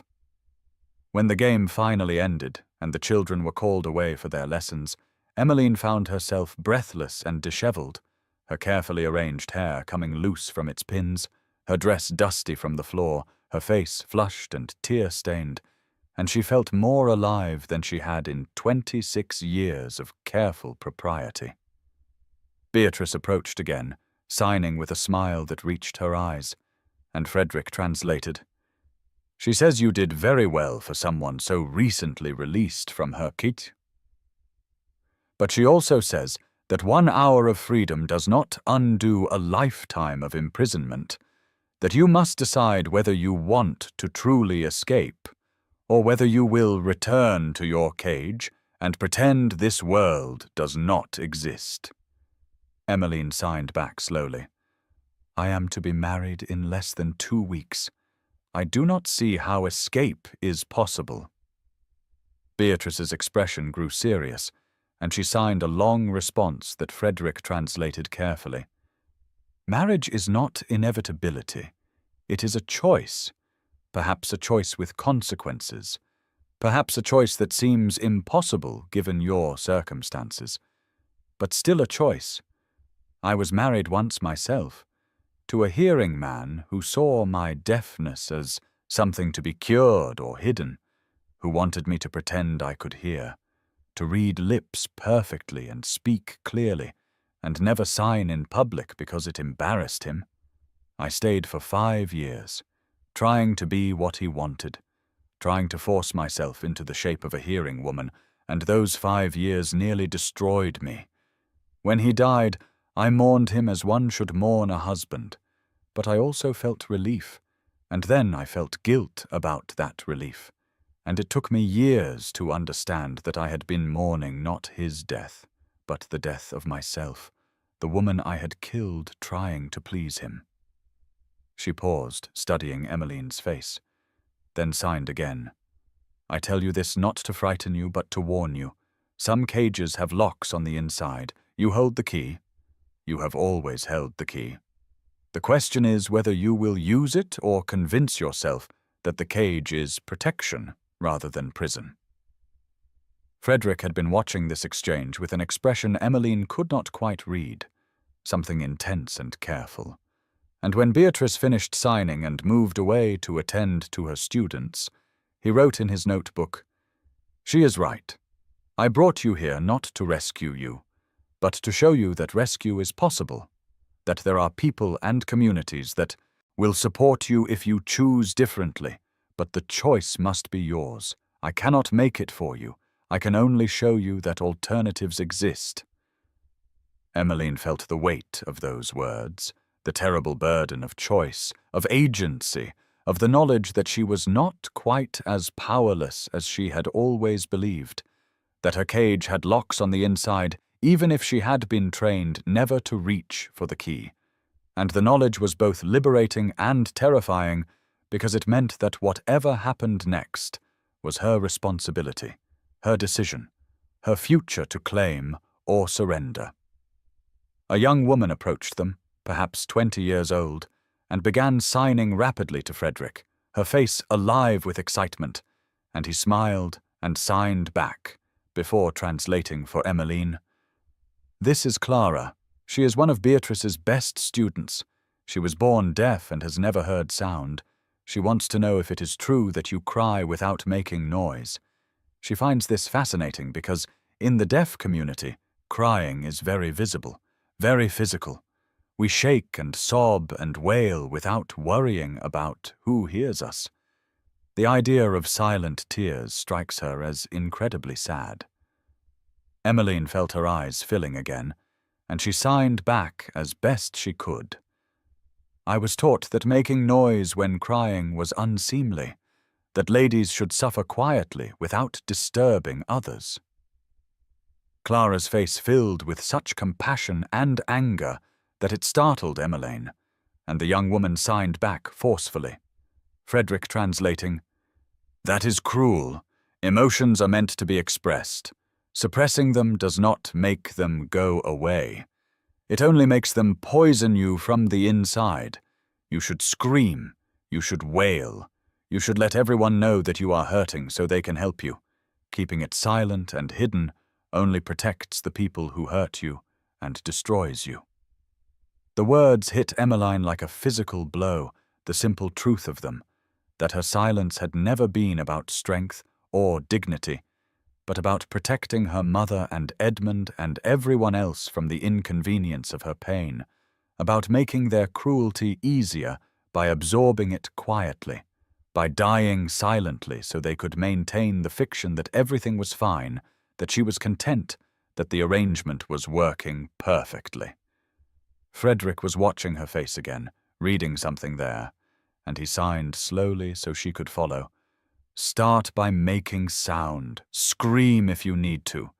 We will not hear it, but we will see it, and we will celebrate it. Give yourself permission to be loud, to take up space, to exist fully, rather than diminishing yourself to fit into spaces too small for human souls." Emmeline looked around the bright room, at all these people who had been labelled defective and afflicted and disabled by the hearing world, but who seemed more free, more alive, more fully themselves than anyone she had ever known in Mayfair's drawing rooms, and something inside her cracked open, some final barrier between the woman she had been forced to be and the woman she actually was, and she opened her mouth and screamed. The sound that emerged was raw and primal, years of suppressed rage and grief and terror, pouring out in one long wail that went on until her throat was raw and her chest ached and she had no breath left. And when she finally stopped, gasping and shaking, she looked around expecting horror or disapproval or at minimum discomfort, but instead she saw smiling faces, saw people stamping their feet in the deaf version of applause, saw children laughing not at her but with joy for her, saw Beatrice nodding with approval, saw Frederick watching her with such pride and tenderness that it made her want to cry again, but differently this time, not from pain, but from the overwhelming relief of being seen, of being heard without sound, of being celebrated rather than silenced. The vibration of all those stamping feet travelled through the floorboards, a physical sensation that Emmeline could feel in her bones. This was how deaf people applauded, how they showed approval and joy, through movement and vibration rather than sound. And Emmeline felt that vibration enter her body and shake loose something that had been stuck for so long she had forgotten it was there, some essential part of herself that she had buried to survive her mother's training, her society's expectations, her fiancé's contempt. Beatrice approached and pulled Emmeline into an embrace. No polite air kiss or formal handshake, but a real hug, fierce and warm, and when she pulled back, she signed, "Welcome to the world of the living. You have been dead for a long time, but you are waking up now. Stay awake. Do not let them put you back to sleep." The rest of the visit passed in a blur of new experiences. Emmeline sat in on a lesson where deaf children were learning to read and write in English, their hands moving in complex grammatical discussions that would have put most hearing students to shame. She watched older students practicing their trades, bookbinding and carpentry and tailoring, learning skills that would allow them to support themselves in a world that often refused to employ deaf workers. She met teachers and parents and community members who had built a whole society within London that operated by different rules, valued different things, celebrated what the hearing world called disability as simply difference. As the afternoon sun began to slant through the tall windows, Frederick touched her arm gently to indicate it was time to leave, and Emmeline felt a pang of grief at having to return to the other world, the world of silence and suppression, of propriety and performance, of slow death disguised as duty. She signed her goodbyes to Beatrice and the children, her hands moving more fluently now after hours of practice and immersion, and Beatrice signed back, "Remember, freedom is a choice. You must choose it every day, sometimes many times a day. It is not something you achieve once and keep forever. It is something you practice, something you fight for, something you claim over and over again against all the forces that want to put you back in your cage. Your Duke understands this. Trust him. Trust yourself. Trust that you deserve more than silent suffering." In the carriage on the way back to Mayfair, Emmeline and Frederick sat side by side in the growing twilight, and he wrote in his notebook, "Are you sorry you came? Was it too much?" She took the pencil and wrote back, "I am not sorry. I am grateful, and also terrified, because now I know what freedom looks like, and I understand how thoroughly imprisoned I have been, and I do not know how to go back to my mother's house and pretend that I have not seen another way to live. I do not know how to marry Edmund in less than 2 weeks, knowing that I am choosing a cage when I could choose something different. I do not know how to unknow what I now know." Frederick read her words and wrote, "You do not have to unknow it. You do not have to pretend. You do not have to marry him. I know it seems impossible. I know there are debts and expectations and 100 practical reasons why refusal feels out of reach. But I am telling you, as someone who has lived through the death of one life and the birth of another, as someone who thought losing his hearing was the end of everything, and discovered it was actually the beginning of truth, that you have more power than you believe, more options than you can currently see, more people willing to help than you imagine." She wanted to believe him, wanted to think that she could simply refuse to marry Edmund, could walk away from the engagement and survive the consequences. But the practical realities seemed insurmountable, even more so now that she had glimpsed freedom and understood what she would be losing if she surrendered to the marriage her mother had arranged. The loss seemed bigger now, more devastating, because she knew exactly what she was giving up, not just some vague, abstract idea of happiness, but this specific, vivid experience of being fully alive, fully herself, fully expressed without apology or diminishment. The carriage rolled through the streets of London, leaving Bermondsey behind and returning to Mayfair, to gaslit squares and fashionable townhouses, to the world of whispered cruelties and polite fictions. And with each turn of the wheels, Emmeline felt the weight of her old life settling back onto her shoulders like a familiar coat, heavy and confining, but known, predictable, safe in its very imprisonment. And she understood what Beatrice had meant about choosing freedom every day, about how it was not a single dramatic decision, but 1,000 small choices to stay awake, to remain free, to refuse the comfortable numbness of the cage, even when the cage seemed easier than the terrifying openness of liberation.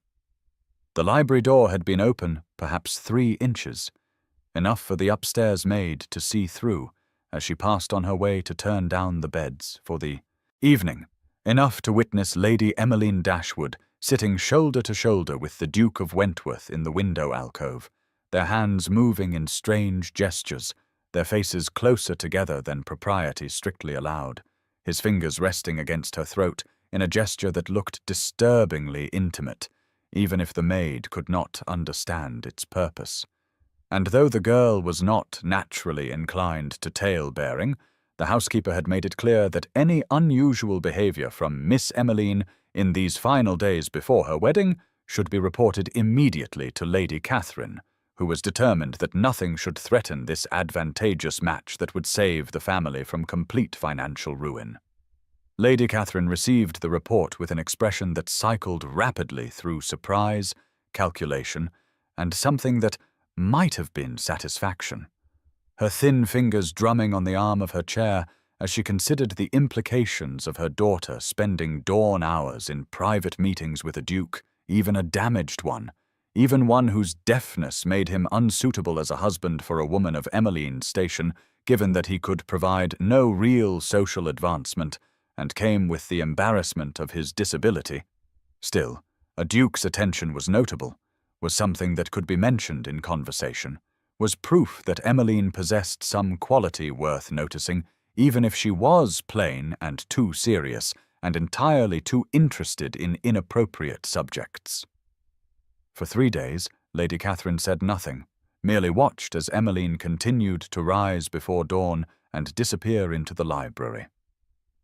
As she returned to breakfast with a lightness in her step that had not been there before, as she smiled at nothing in particular, and seemed to exist in some private world that excluded her mother entirely.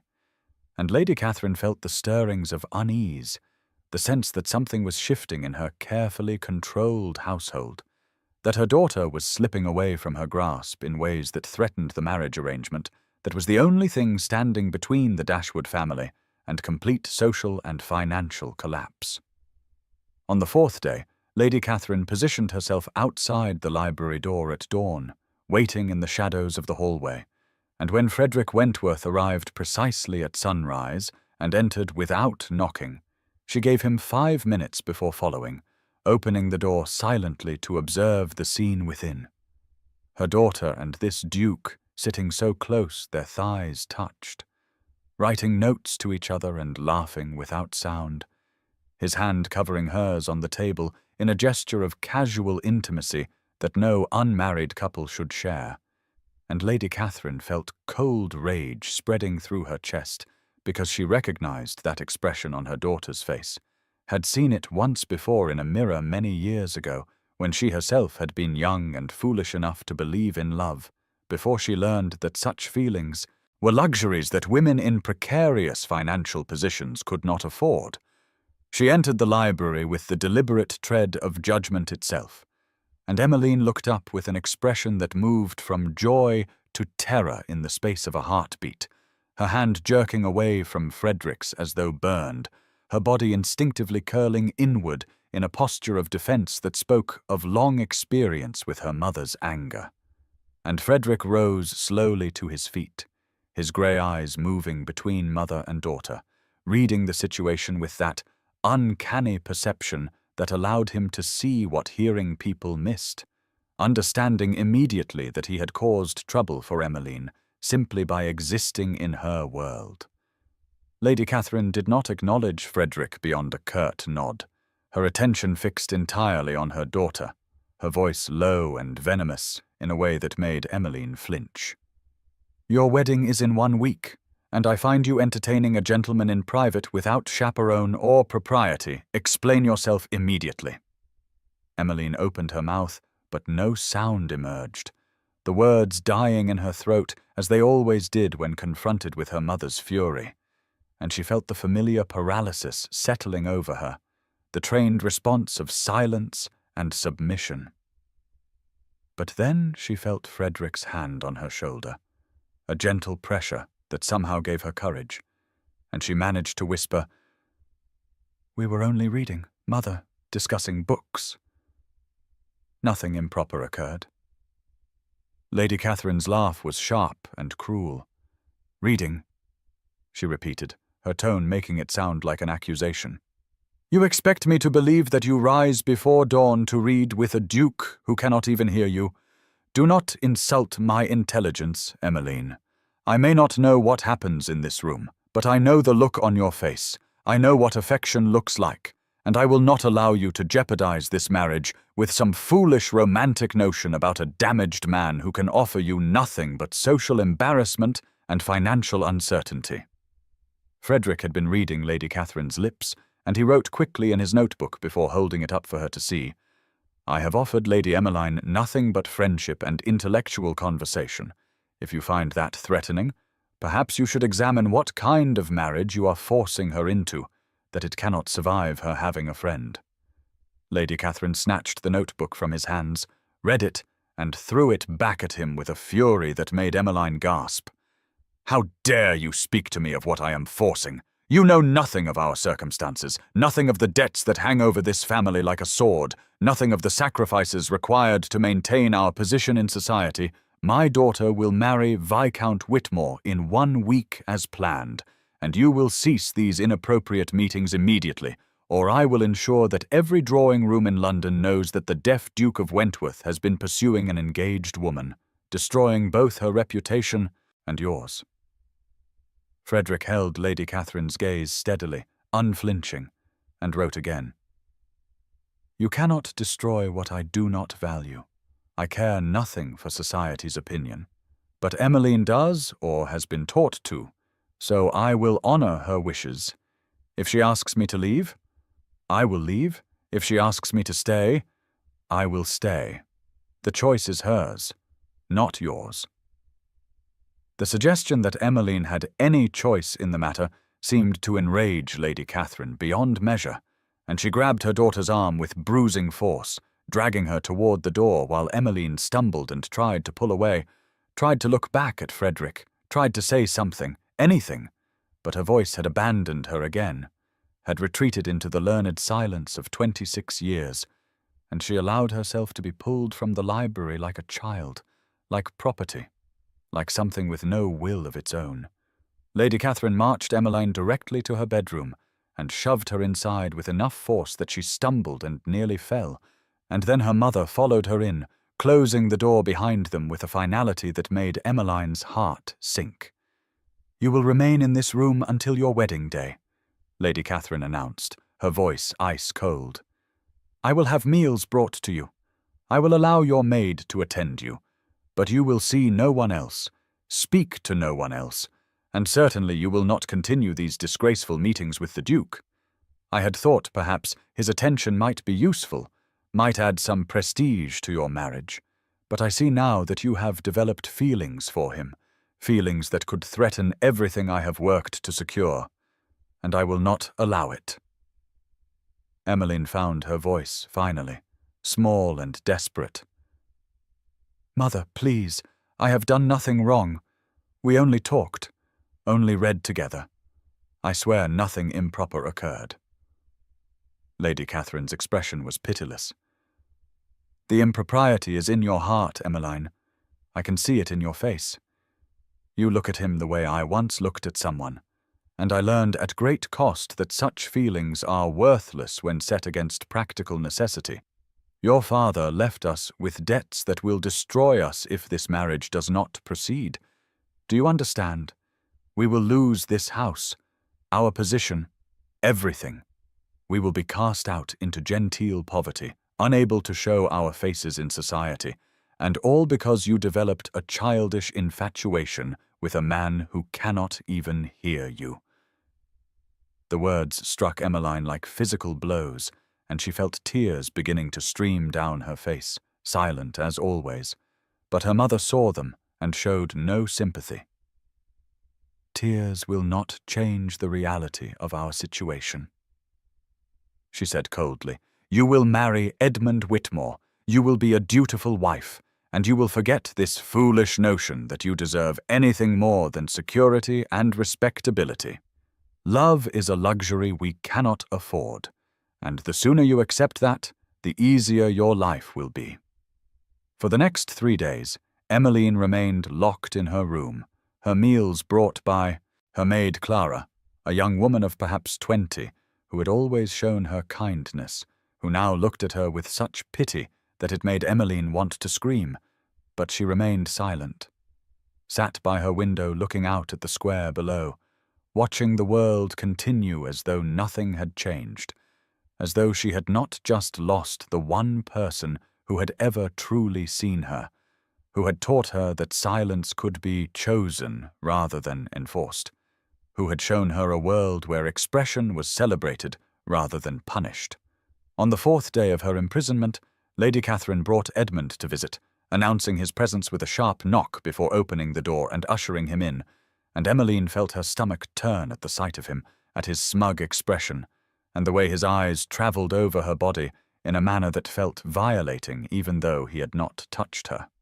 "Your mother has explained that you have been unwell," Edmund said, his tone suggesting he did not believe this explanation for a moment. "She thinks it would be helpful for us to discuss the more practical aspects of our upcoming union, to ensure that you understand what will be expected of you as my wife, particularly in the marital chamber." Emmeline felt her face burning with shame and anger, understanding immediately that this conversation was designed to humiliate her, to remind her of her powerlessness, to break whatever spirit she had managed to reclaim during her meetings with Frederick, and she opened her mouth to protest, but Lady Catherine silenced her with a sharp gesture. "You will listen to your future husband, Emmeline. It is time you understood the realities of marriage. The romantic notions you may have entertained must be set aside in favour of practical understanding of your duties." What followed was the most degrading 15 minutes of Emmeline's life, Edmund describing in crude detail what he expected from her on their wedding night, and thereafter speaking of her body as though it were property he had purchased, discussing his rights and her obligations with a casual cruelty that made her feel sick. While her mother stood by, nodding approval, occasionally interjecting comments about the importance of wifely submission and the natural order of marriage. And through it all, Emmeline sat frozen, silent, tears streaming down her face, unable to speak, unable to move, unable to do anything but endure. When Edmund finally finished his lecture, he approached her chair and pulled her roughly to her feet, his hands gripping her shoulders hard enough to bruise. "You understand now what marriage means," he said, his face inches from hers, his breath hot and sour. "You belong to me, Emmeline. Your body, your time, your very thoughts belong to me, and you will learn to obey. Silent or not, you will obey." He leaned in to kiss her, and something inside Emmeline finally broke free, some last reserve of self-preservation that had been building since the conservatory, since the engagement. Partly since she had learned what it felt like to be truly seen and valued by someone like Frederick, and she shoved him away with all her strength, the movement so sudden and unexpected that he stumbled backward, and she heard herself shouting, the word tearing from her throat like something physical being expelled. "No!" Edmund's face darkened with rage, and before Emmeline could register what was happening, his hand flew out and connected with her cheek with a crack that echoed in the room, the force of the blow sending her reeling sideways, her hand flying to her face where she could already feel heat blooming, the sting of impact spreading across her skin, and she tasted blood where her teeth had cut the inside of her mouth. Lady Catherine, hearing the commotion, rushed into the room and took in the scene with one sharp glance, her daughter holding her bleeding mouth, Edmund standing over her with fist still raised, and rather than defending Emmeline or expressing shock at the violence, she turned on her daughter with fury. "Hysterics," she pronounced, as though Emmeline's refusal to be kissed and her subsequent assault were merely symptoms of feminine weakness. "This is exactly the sort of unseemly display I was afraid of. You will not embarrass this family or jeopardize this marriage with your theatrical outbursts." She moved to a cabinet and withdrew a small brown bottle, the laudanum she kept for headaches and nerves, and despite Emmeline's attempts to pull away, to refuse the medicine, Lady Catherine forced several drops between her lips, holding her jaw shut until she swallowed, and within minutes Emmeline felt the drug begin to work, felt her limbs growing heavy, her thoughts turning thick and slow, felt herself sinking into a grey haze where everything seemed distant and unimportant, even the pain in her face, even the terror of what had just happened, even the knowledge that in less than a week she would be married to a man who had just struck her and would have every legal right to do so again, and worse once she became his wife. She was vaguely aware of Edmund leaving, of her mother speaking in low tones about managing her daughter's nerves, of being guided to her bed, where she lay staring at the canopy above her while the room spun gently, and in her drugged state she thought of Frederick, of the way his hands had felt on hers, of the vibration of her laughter against his palm, of the deaf children stamping their feet in approval when she screamed, of Beatrice signing that freedom was a choice that must be made every day, and she understood with terrible clarity that she was choosing the cage, was surrendering to the marriage despite everything she had learned, despite everything Frederick had shown her, because she was too frightened, too conditioned, too convinced of her own powerlessness to fight for anything different. Over the next 2 days, Emmeline remained in a laudanum haze, her mother dosing her regularly to keep her compliant and quiet, and during the brief periods when the drug wore off enough for her to think clearly, she was consumed with self-loathing and despair, understanding that she was betraying herself, betraying Frederick, betraying everything she had glimpsed in that bright room in Bermondsey, where deaf children laughed without shame, and people expressed themselves fully without fear of punishment. On the 2nd day of her drugged imprisonment, Clara brought her dinner tray, and after checking that the hallway was clear, slipped Emmeline a pen and paper. "His Grace has been asking after you," the maid whispered, her eyes darting nervously toward the door. "He comes every day to the house, but your mother refuses to see him. He leaves notes, but she burns them. He looks desperate, miss, like a man who has lost something precious. If you wanted to write to him, I could get the letter out. My brother works in the Duke's household. He could deliver it without anyone knowing." Emmeline took the paper with shaking hands, and through the fog of laudanum and despair, she wrote what felt like the only honest thing she could say, the only truth that mattered in this moment, when she understood with perfect clarity that she lacked the courage to save herself. "I am a coward. I cannot be free. Forgive me. Forget me. You showed me another world, but I am too weak to reach for it. I will marry Edmund in 5 days, and I will die slowly in that marriage, and it is my own fault for being unable to choose differently. I am sorry. I am so sorry. I wish I were braver. I wish I were stronger. I wish I were the woman you seemed to think I could be. But I am not.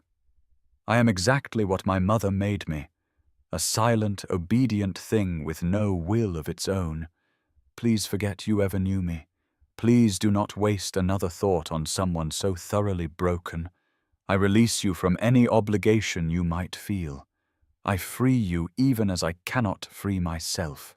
She folded the letter and gave it to Clara, who tucked it into her apron and slipped from the room. And Emmeline lay back on her bed, staring at the wedding dress that hung in the corner like a ghost, like a shroud, like the physical manifestation of her future, white and pristine and utterly suffocating, and she let the tears flow silently as they always had, as they always would, because she was returning to the silence she had been briefly freed from, was accepting the cage, even though she now knew exactly what she was surrendering.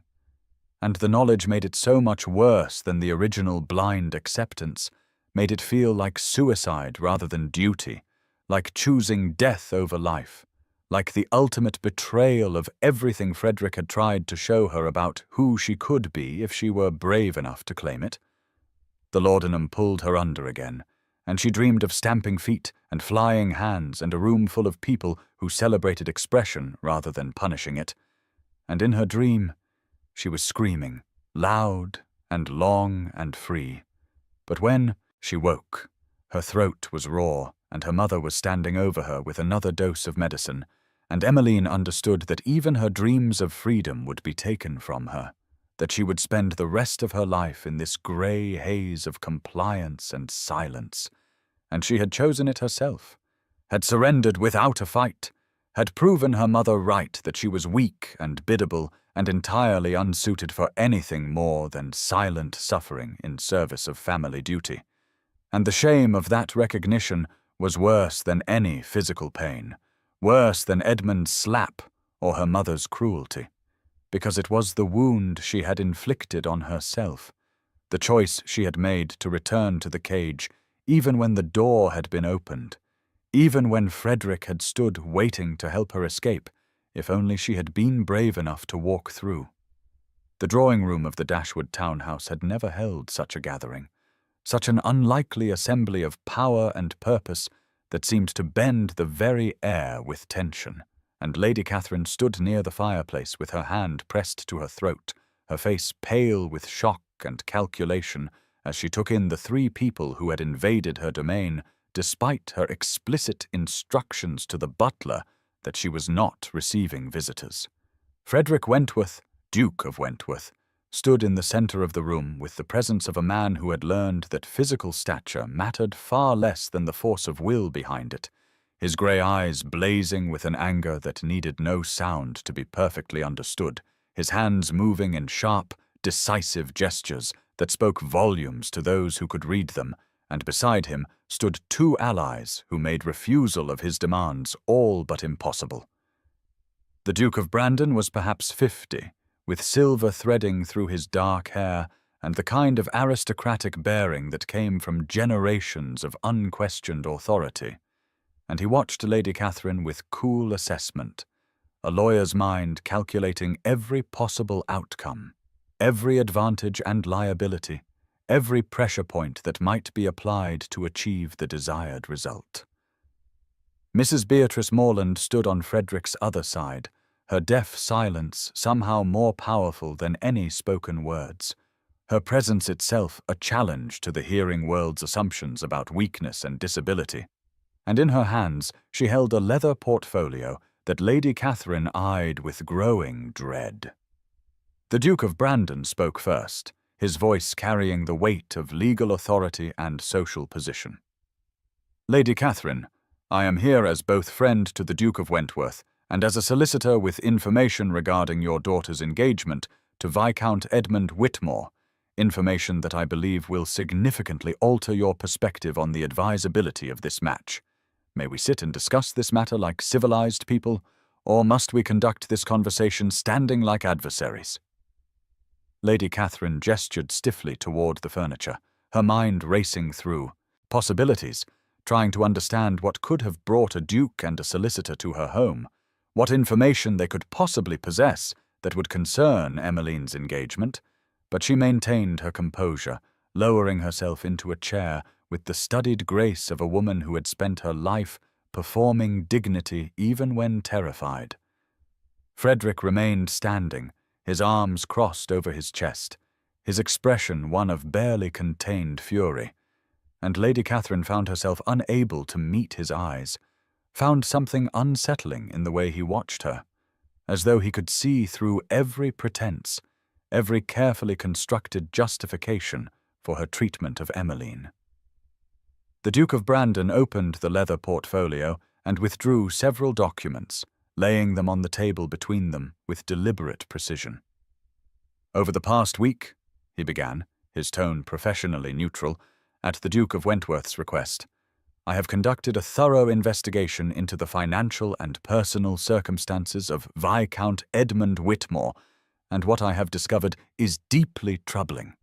Lord Whitmore's debts exceed £30,000, accumulated through gambling and reckless speculation.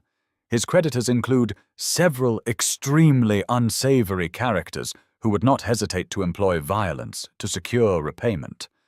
Furthermore, he maintains an ongoing liaison with a Miss Lydia Hartwell, whom I understand is Lady Emmeline's cousin, and has promised this young woman that he will continue the relationship after his marriage, treating his future wife as merely a financial convenience rather than a true partner."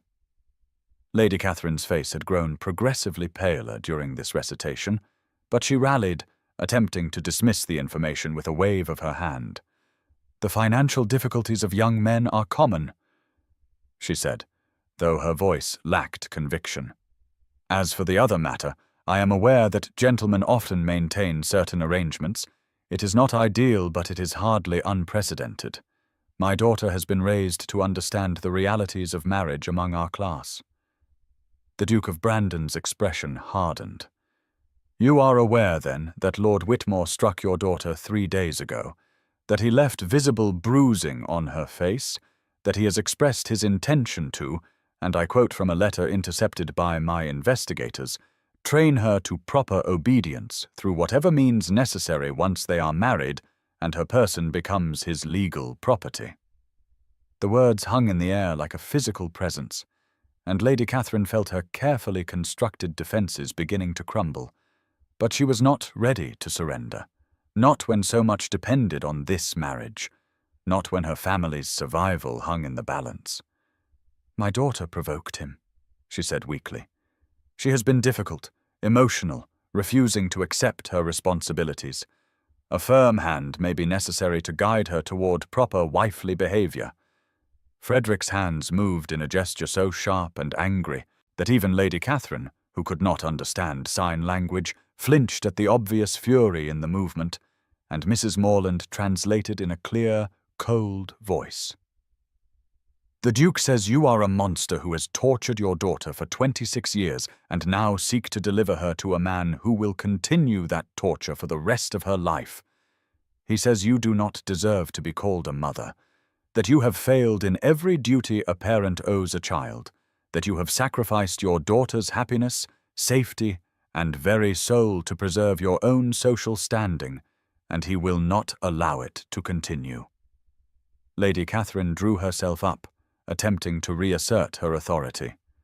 "The Duke of Wentworth may think whatever he pleases, but he has no authority over my daughter or my household. Emmeline will marry Lord Whitmore in 3 days as planned. We have debts that must be paid, obligations that must be met.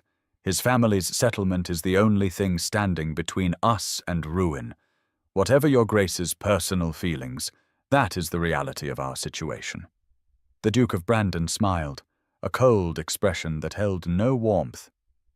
"That brings us to the second part of our business here today. I have also investigated your family's debts, Lady Catherine, and I have taken the liberty of purchasing them, all of them, from your various creditors, which means that the Dashwood family now owes approximately £15,000, not to a collection of merchants and moneylenders, but to me personally, and I am prepared to forgive that debt entirely, to consider it paid in full on one condition."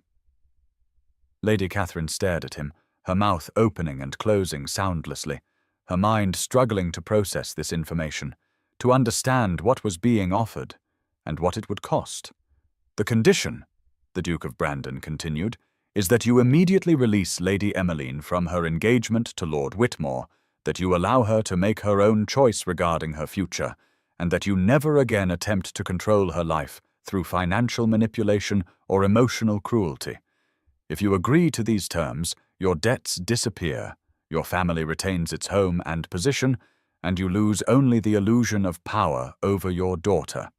If you refuse, I will call in the debts immediately, will pursue legal action for their recovery, and will ensure that every drawing room in London knows that you attempted to force your daughter into marriage with a violent man of questionable character to cover your own financial mismanagement. It was not a choice, but the illusion of one, a trap disguised as an offer, and Lady Catherine understood immediately that she had been outmanoeuvred, that Frederick Wentworth had brought forces to bear that she could not hope to resist.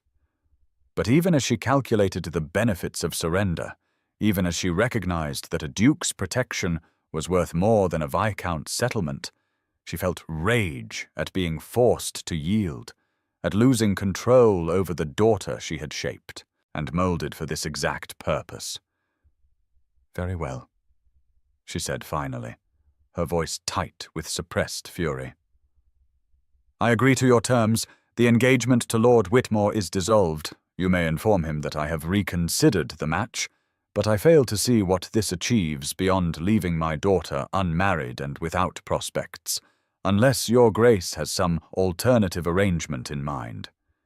Frederick had been watching this exchange with his hand pressed to the table, feeling the vibrations of voices he could not hear, reading lips and body language and all the visual cues that told him the negotiation was proceeding as planned. And now he moved forward, pulling out his own notebook and writing quickly before holding it up for Lady Catherine to read. "I am offering an alternative," he had written in his bold, clear hand.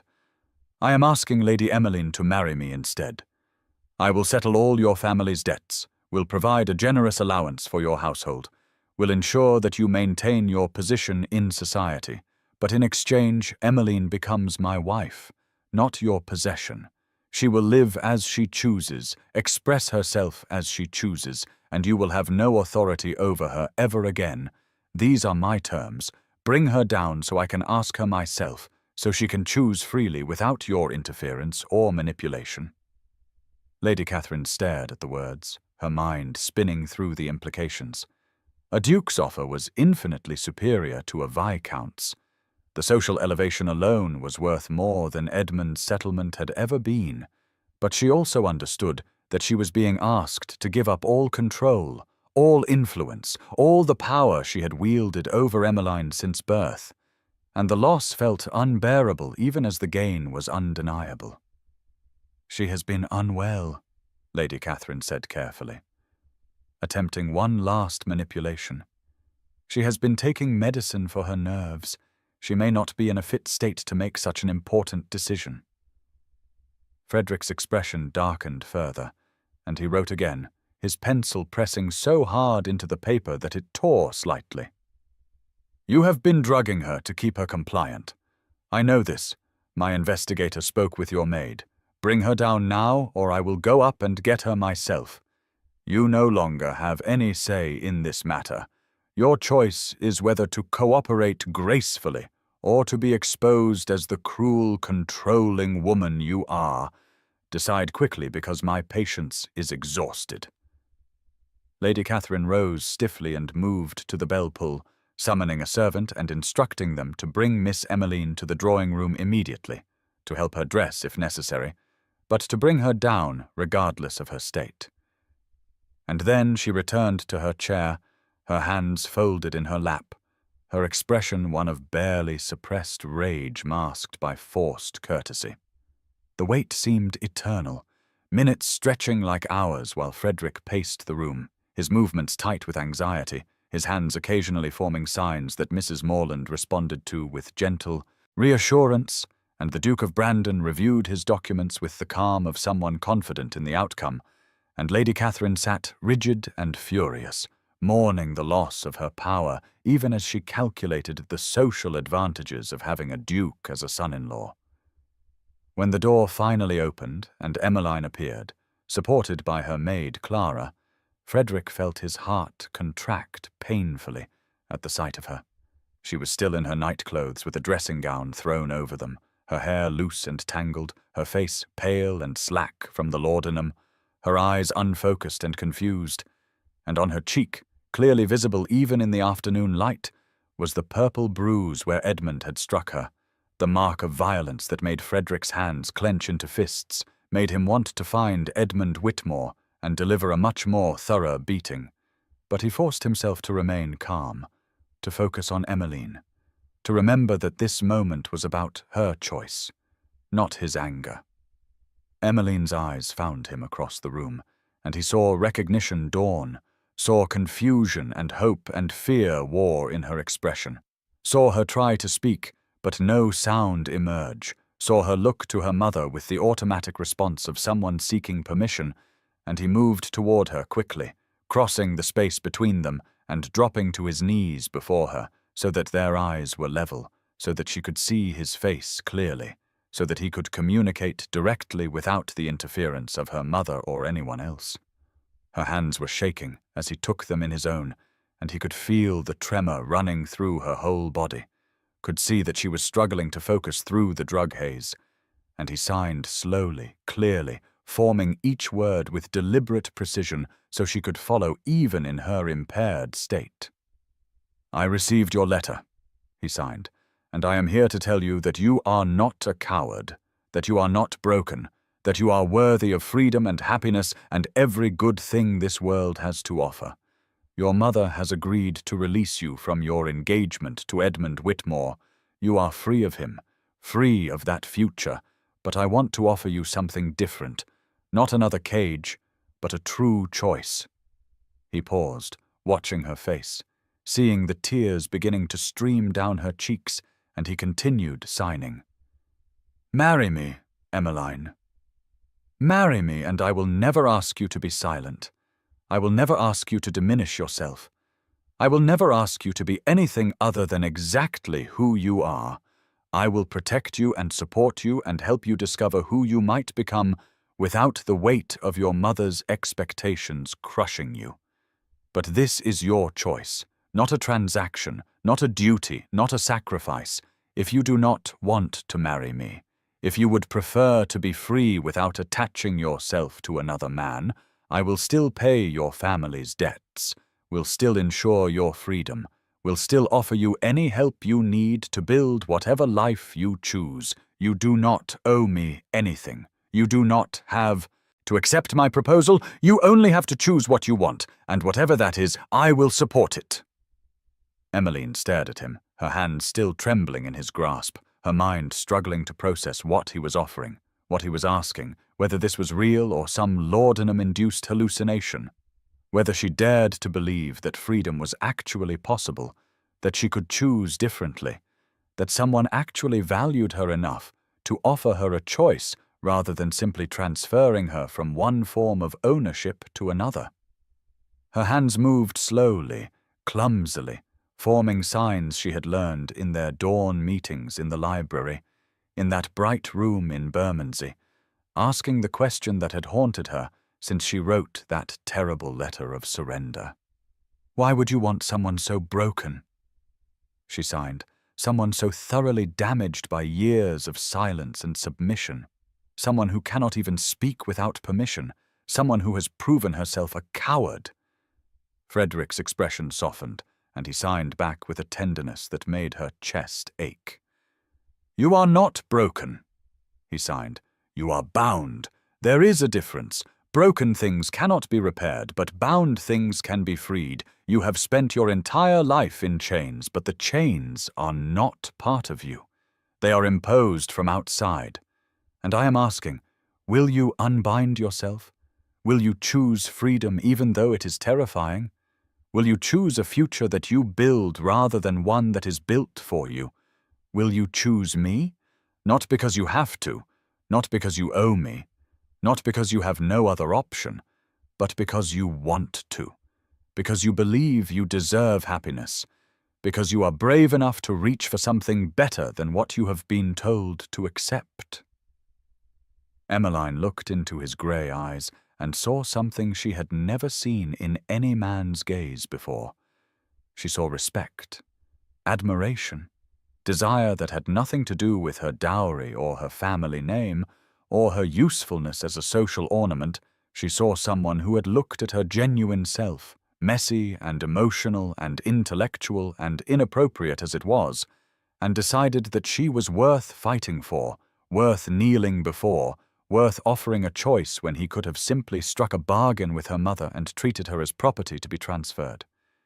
She glanced at her mother, sitting rigid and furious in her chair, and she thought about all the years of training, all the slaps and corrections and endless lessons in silence and submission, all the ways she had been shaped to fit into a mold that was too small for human souls. And she thought about the conservatory where she had watched Edmund kiss Lydia, about the engagement party where she had smiled through tears while he announced their wedding date, about his crude whispers and violent hands and the future that had stretched before her like a prison sentence. Then she thought about the library mornings, about learning to sign, about Frederick's hand on her throat, feeling her laughter, about the bright room in Bermondsey where deaf children played without shame, and she had screamed her first real scream, about Beatrice stamping her feet in approval and signing that freedom was a choice that must be made every day. And she understood that this moment was one of those choices, perhaps the most important one she would ever make, the choice between the familiar cage and the terrifying openness of liberation.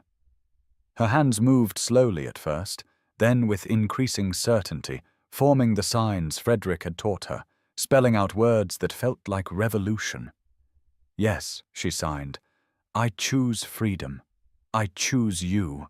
I choose a future that I build rather than one that is built for me.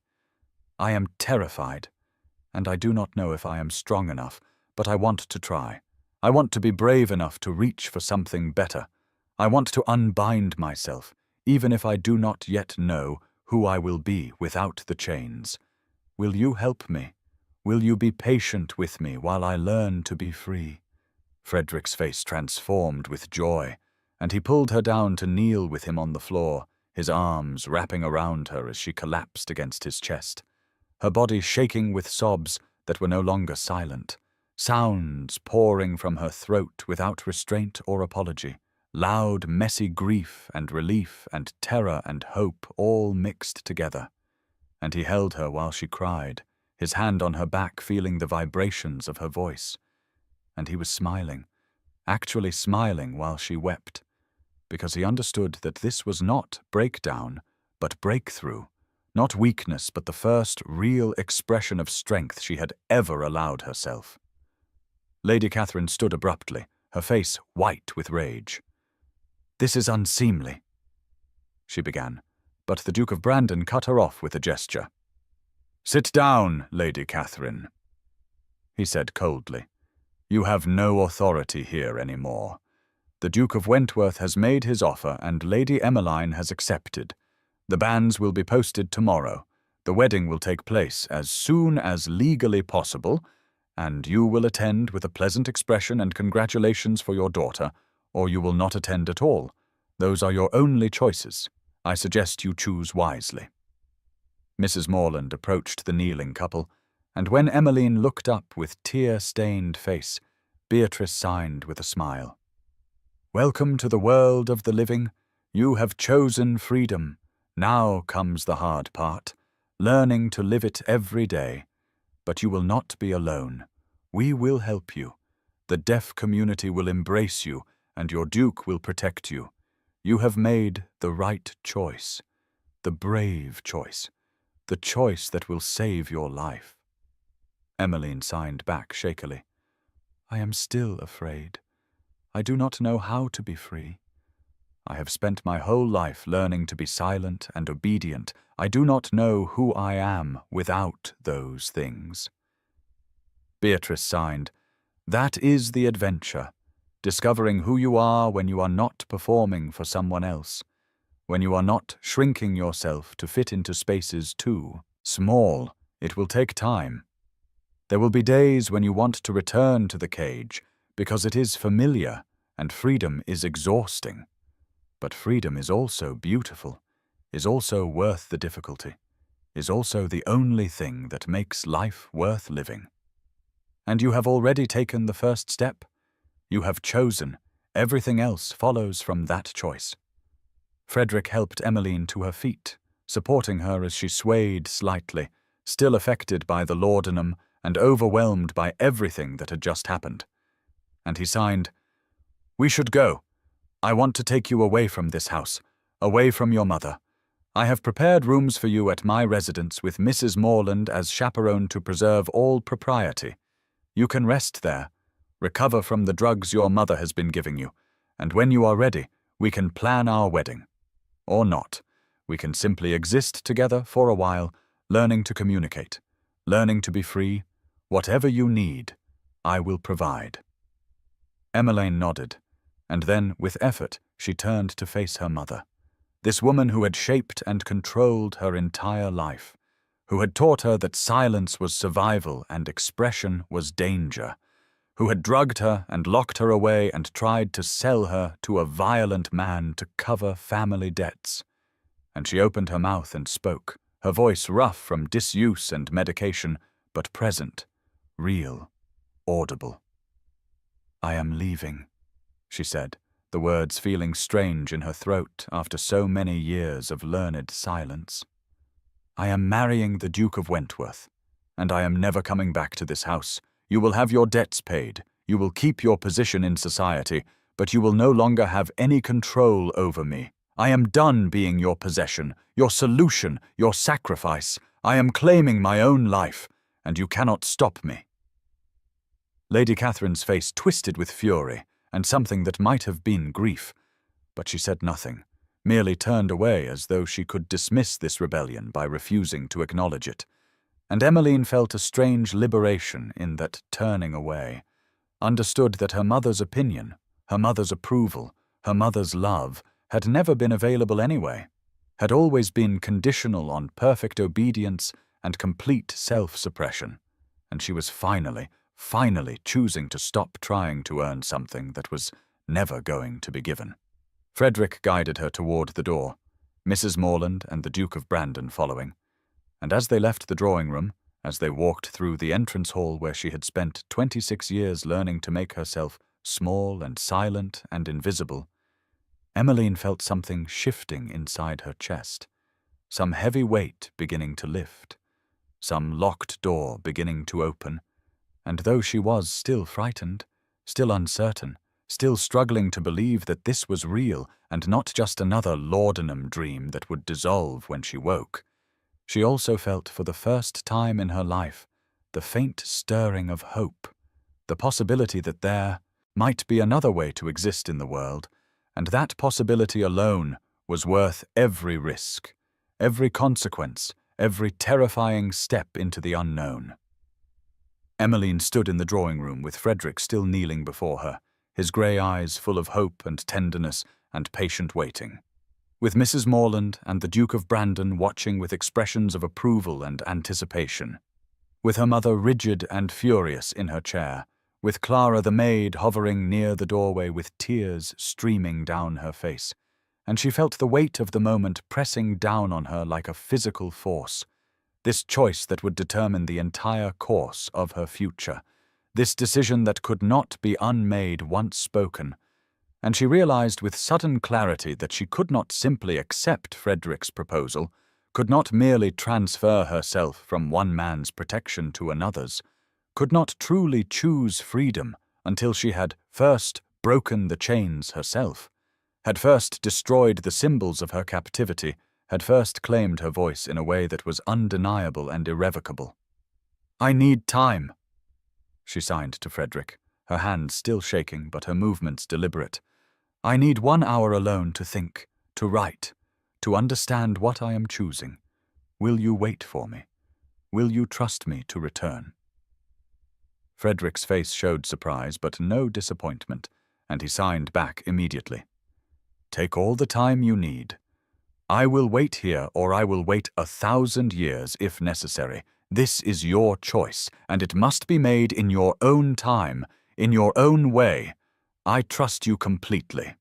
Emmeline nodded and turned toward the door, ignoring her mother's sharp demand to know where she thought she was going, ignoring the Duke of Brandon's questioning look, walking past Clara, who stepped aside to let her pass, and she moved through the familiar hallways of the house with a strange sense of seeing them for the first time, or perhaps for the last time, understanding that whatever happened in the next hour, she would never be the same person who had walked these halls in silent submission for 26 years.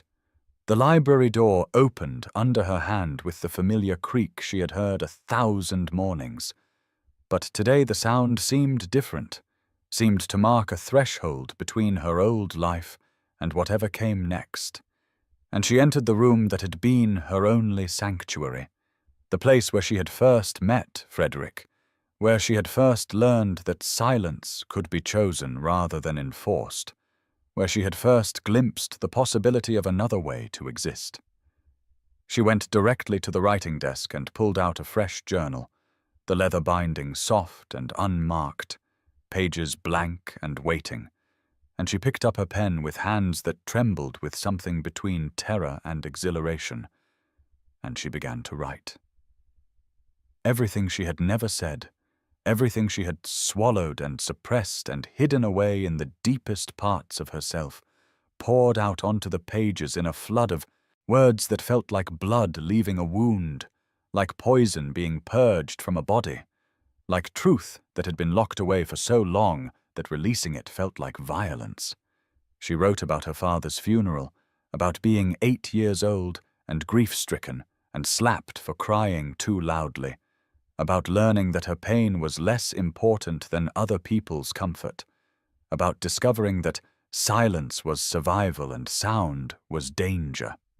She wrote about every insult her mother had delivered in the name of improvement, every correction designed to make her smaller, quieter, more acceptable, more marriageable, more willing to accept whatever scraps of affection and respect men like Edmund chose to offer. She wrote about the conservatory, about watching Edmund kiss Lydia, about the sickening understanding that her husband would see her as nothing more than a financial convenience and a domestic manager, about the engagement party where she had smiled and curtsied while dying inside, about Edmund's crude whispers and violent hands, and her mother's complicity in delivering her to such a man. She wrote about Frederick, about the first time he had touched her tears and seen what no one else had bothered to notice, about learning to sign, about feeling her laughter vibrate against his palm, about the deaf community in Bermondsey where children laughed without shame and expression was celebrated rather than punished, about the scream that had torn from her throat in that bright room, about feeling the vibration of stamping feet as deaf people applauded her release. She wrote about her rage, about the fury that had been building for 26 years beneath the pleasant surface her mother demanded, about how much she hated the woman who had given birth to her, and then spent decades crushing everything vital and alive out of her daughter, about how she wanted to burn this house down, wanted to destroy every symbol of her captivity, wanted to scream until her throat was raw and her voice was hoarse, and everyone in Mayfair could hear the pain that had been hidden for so long. The writing took perhaps 30 minutes, her hand cramping as words poured out faster than she could comfortably transcribe them, and when she finally set down the pen and read back what she had written, she felt simultaneously lighter and more terrified than she had ever been, because these words were the truth, the undeniable truth of her experience. And once acknowledged, they could not be unacknowledged. Once given form, they could not be forced back into formlessness. She closed the journal and stood, and as she did, her eyes fell on the window that overlooked the conservatory. Her mother's pride, the collection of exotic orchids that required such perfect conditions to surmount, such constant vigilance and control, never allowed to simply exist without intervention. And Emmeline felt something click into place, some understanding of what she needed to do next, what physical act was required to complete this transformation from silent victim to woman who made sound without fear. She left the library and walked through the house toward the conservatory, and as she moved through the corridors, she felt her pace quickening, felt her breath coming faster, felt anticipation building in her chest like pressure before an explosion, and by the time she reached the conservatory door, she was nearly running, was desperate to reach those perfect controlled flowers and tear them apart with her bare hands. The conservatory was exactly as it had been the night of her engagement party. Glass walls fogged with moisture, exotic blooms arranged in precise rows, the sickly sweet scent of jasmine overwhelming, every surface clean and controlled, and maintained with obsessive care, and Emmeline looked at it all with hatred so pure it felt like clarity, felt like purpose, felt like the most honest emotion she had ever experienced. She started with the nearest orchid, a prize specimen her mother had purchased from an explorer recently returned from the Far East, had paid an obscene amount of money for this one plant, had displayed it prominently, and boasted about its rarity and beauty, and Emmeline picked up the ceramic pot and threw it against the glass wall with all her strength, the sound of shattering pottery and cracking glass so loud and shocking that she gasped. And then she laughed, actually laughed out loud at the destruction, at the chaos, at the beautiful, terrible mess. She moved through the conservatory like a storm, smashing pots, tearing petals from stems, ripping plants from their careful arrangements and throwing them on the floor, grinding delicate roots into the tile with her heels. And with each act of destruction she made sound. She shouted, she cried, she laughed, she screamed, every noise she had suppressed for 26 years pouring out in a cacophony that must have been audible throughout the entire house, probably throughout the entire square, And she did not care, did not try to quiet herself, did not apologize or diminish or make herself smaller. She was covered in soil and water, her nightclothes and dressing gown filthy and torn, her hair wild and loose around her shoulders, her hands bleeding from broken pottery and sharp stems, and she had never felt more alive, more present, more fully herself than in this moment of complete destruction, of chaos, of loud, messy, undeniable expression of everything she had been taught to hide. The conservatory door flew open, and Lady Catherine stood in the doorway, her face white with shock and horror, staring at the ruins of her prize collection, at her daughter standing in the center of the destruction like some wild thing, like a force of nature, like something that could not be controlled or contained or forced back into acceptable bounds. "What have you done?" Lady Catherine whispered, her voice strangled with rage and disbelief. "You have destroyed everything, years of cultivation, thousands of pounds, my entire collection, you ungrateful, spiteful, terrible girl." Emmeline turned to face her mother, and she felt no fear, felt no automatic flinching or cowering or scrambling to apologize, felt only a calm certainty that this destruction was necessary, was right, was the physical manifestation of her internal liberation.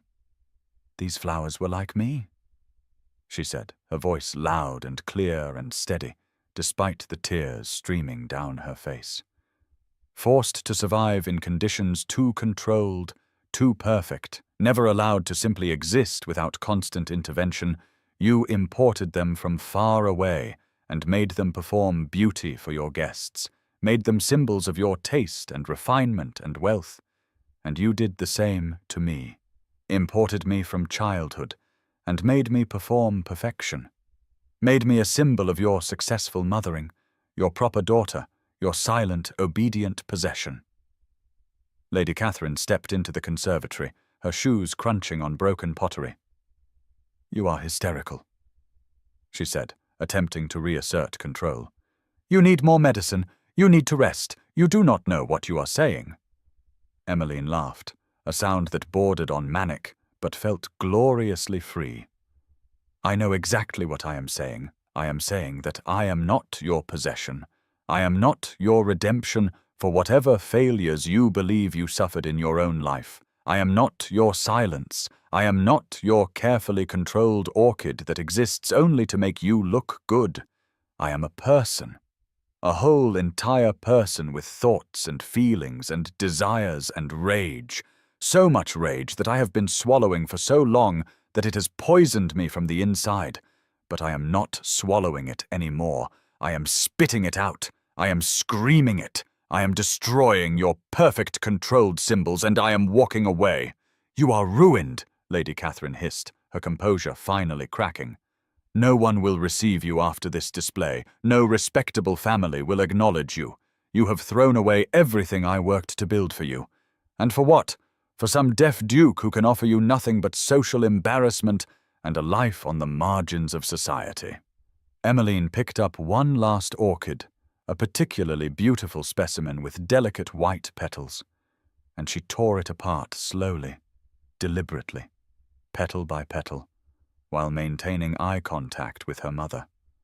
"I am finally free," she said quietly, each word weighted with meaning. "Your reception means nothing to me. Society's opinion means nothing to me. The only thing that matters is that I am claiming my own life, my own voice, my own right to exist loudly and messily and imperfectly. I choose Frederick because he sees me as I actually am and values me for it. But more importantly, I choose myself. I choose sound over silence. I choose expression over suppression. I choose life over the slow death you were forcing me toward." She dropped the torn petals and walked toward her mother, and Lady Catherine actually stepped back, actually flinched away from her daughter, as though Emmeline had become something dangerous, something unpredictable, something that could no longer be controlled through punishment and conditioning and carefully calibrated doses of laudanum. You taught me to cry without sound because my pain inconvenienced you," Emmeline said, stopping directly in front of her mother, close enough to see the fear and fury warring in those cold eyes. "You taught me that my feelings were less important than your comfort, that my worth was measured by my ability to disappear, to take up no space, to cause no disturbance. But I will never be silent again. I will cry loudly, I will laugh loudly, I will exist loudly.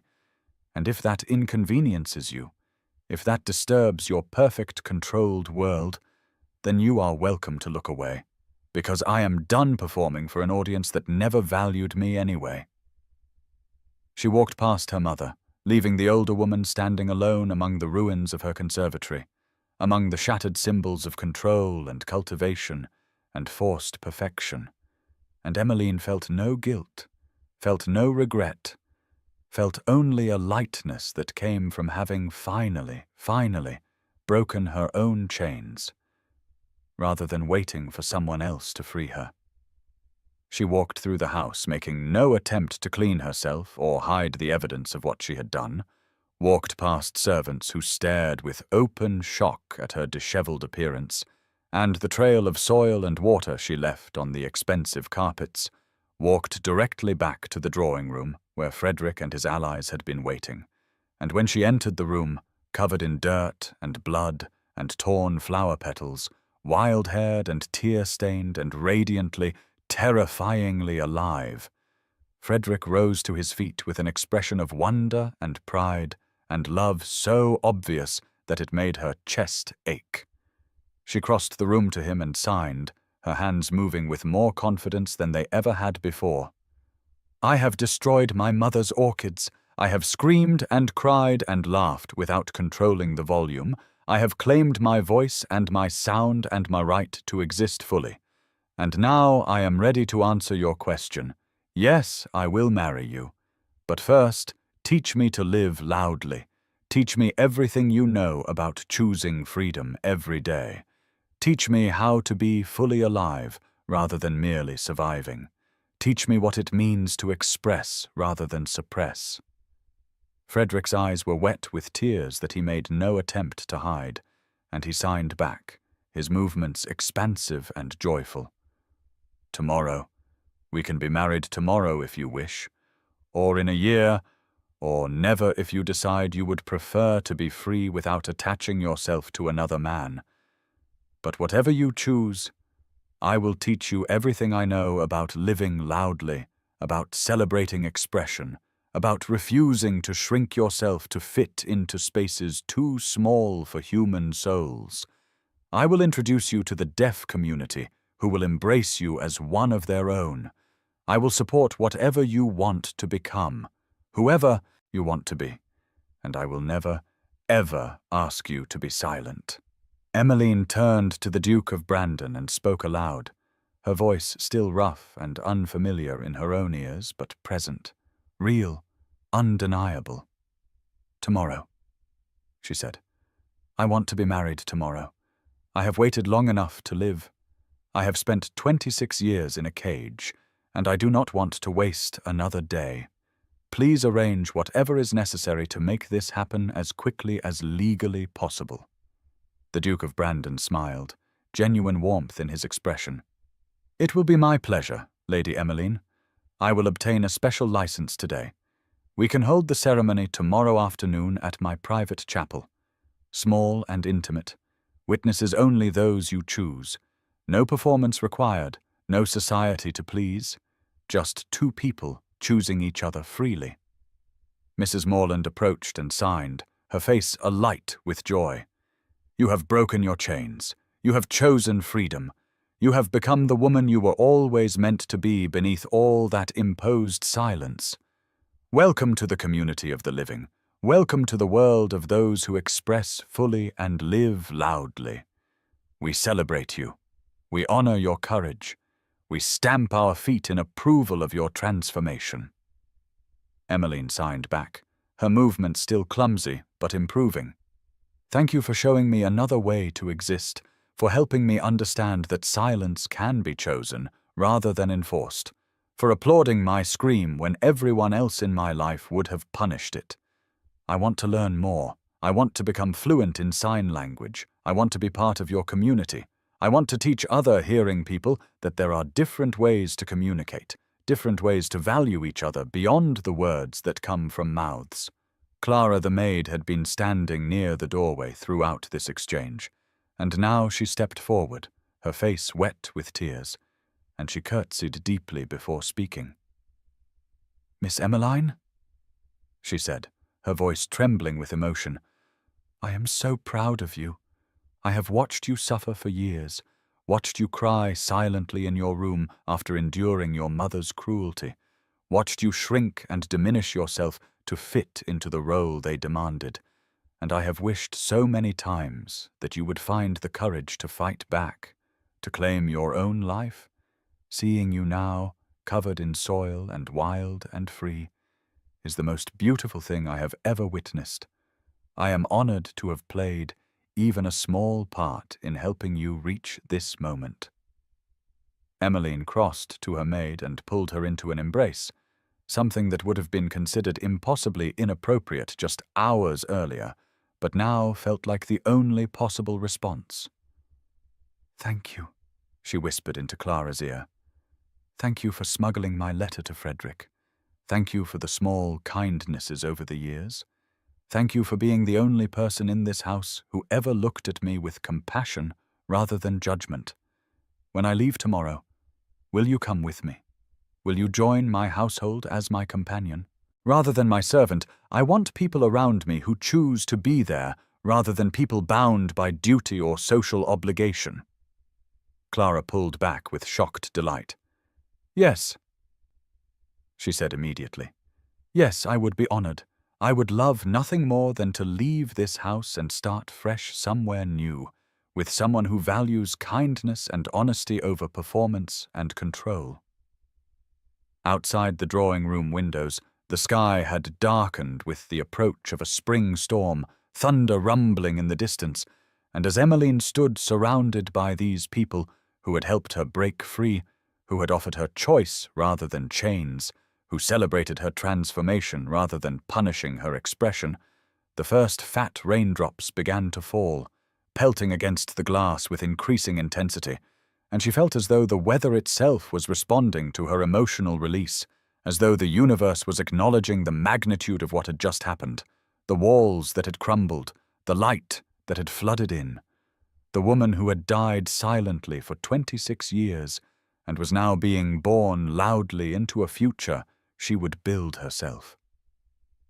Frederick approached and took her hands again, and he spoke aloud, his voice unmodulated in the way of someone who cannot hear himself, but full of warmth and conviction. "I love you," he said, the words slightly slurred but perfectly understandable. "I love your intelligence and your passion and your courage and your determination to be fully alive. I love that you destroyed those orchids. I love that you screamed and cried and claimed your voice. I love who you are when you are not performing for an audience that does not deserve you. And I promise that I will spend every day for the rest of our lives helping you discover more of who you can be when you are free." Emmeline looked at him, this man who had seen her when no one else had bothered to look, who had valued her mind and her feelings and her authentic self, who had offered her choice rather than control, who had knelt before her and waited patiently while she broke her own chains. And she felt love blooming in her chest. Not the desperate attachment of someone seeking rescue, but the genuine affection of someone who had been truly seen and valued. And she spoke back, her voice growing stronger with each word. "I love you too," she said. "I love that you do not see your deafness as a deficit, but as a difference. I love that you belong to a community that celebrates expression. I love that you have been patient while I learned to be free. I love that you offered me choice rather than simply taking me from one cage to another. And I promise that I will spend every day learning to live more loudly, more fully, more authentically, and I will never again apologize for taking up space in the world." The storm broke fully then, rain pouring down in sheets, thunder cracking overhead, lightning illuminating the drawing room in brilliant flashes. And through it all, Emmeline stood covered in soil and water and torn petals, holding Frederick's hands, surrounded by people who had chosen to help her rather than hurt her. And she laughed, loud and free and unrestrained, the sound of someone who had finally broken through the silence that had nearly killed her. Someone who had chosen freedom even when it was terrifying. Someone who had destroyed the symbols of her captivity and walked away from the cage, even though she did not yet fully know who she would become without it. And the sound of that laughter, loud and messy and perfectly imperfect, was the sound of a woman claiming her own life, her own voice, her own right to exist fully and loudly and without apology. And it was, she thought, the most beautiful sound she had ever made. The morning sun streamed through the tall windows of the East Wing Conservatory at Wentworth Hall, illuminating a scene so different from the one Emmeline had known in her mother's house that it might have belonged to another world entirely, another lifetime, another woman who bore only superficial resemblance to the silent, suppressed creature she had been just 3 months earlier. The conservatory here was not a shrine to controlled perfection, but a working studio. Tables covered with watercolor palettes and botanical specimens, easels holding half-finished paintings, and most importantly, children, 8 of them ranging in age from 7 to 14, all deaf, all bent over their work with expressions of fierce concentration, broken occasionally by laughter and animated signed conversations that filled the air with movement and life.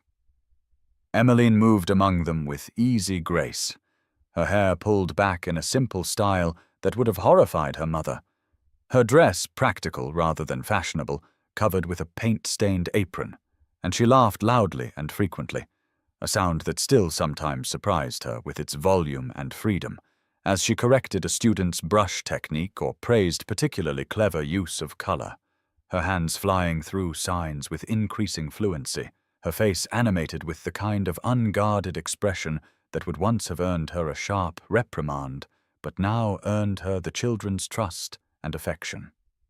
She was demonstrating how to capture the translucent quality of a rose petal. When young Emma, a girl of 10 who had been born deaf to hearing parents who had largely given up trying to communicate with her, tugged on Emmeline's sleeve and signed a question about whether it was acceptable to make mistakes, whether perfection was required for the paintings to be valuable. Emmeline knelt beside the child's easel and signed back slowly, clearly, her expression earnest.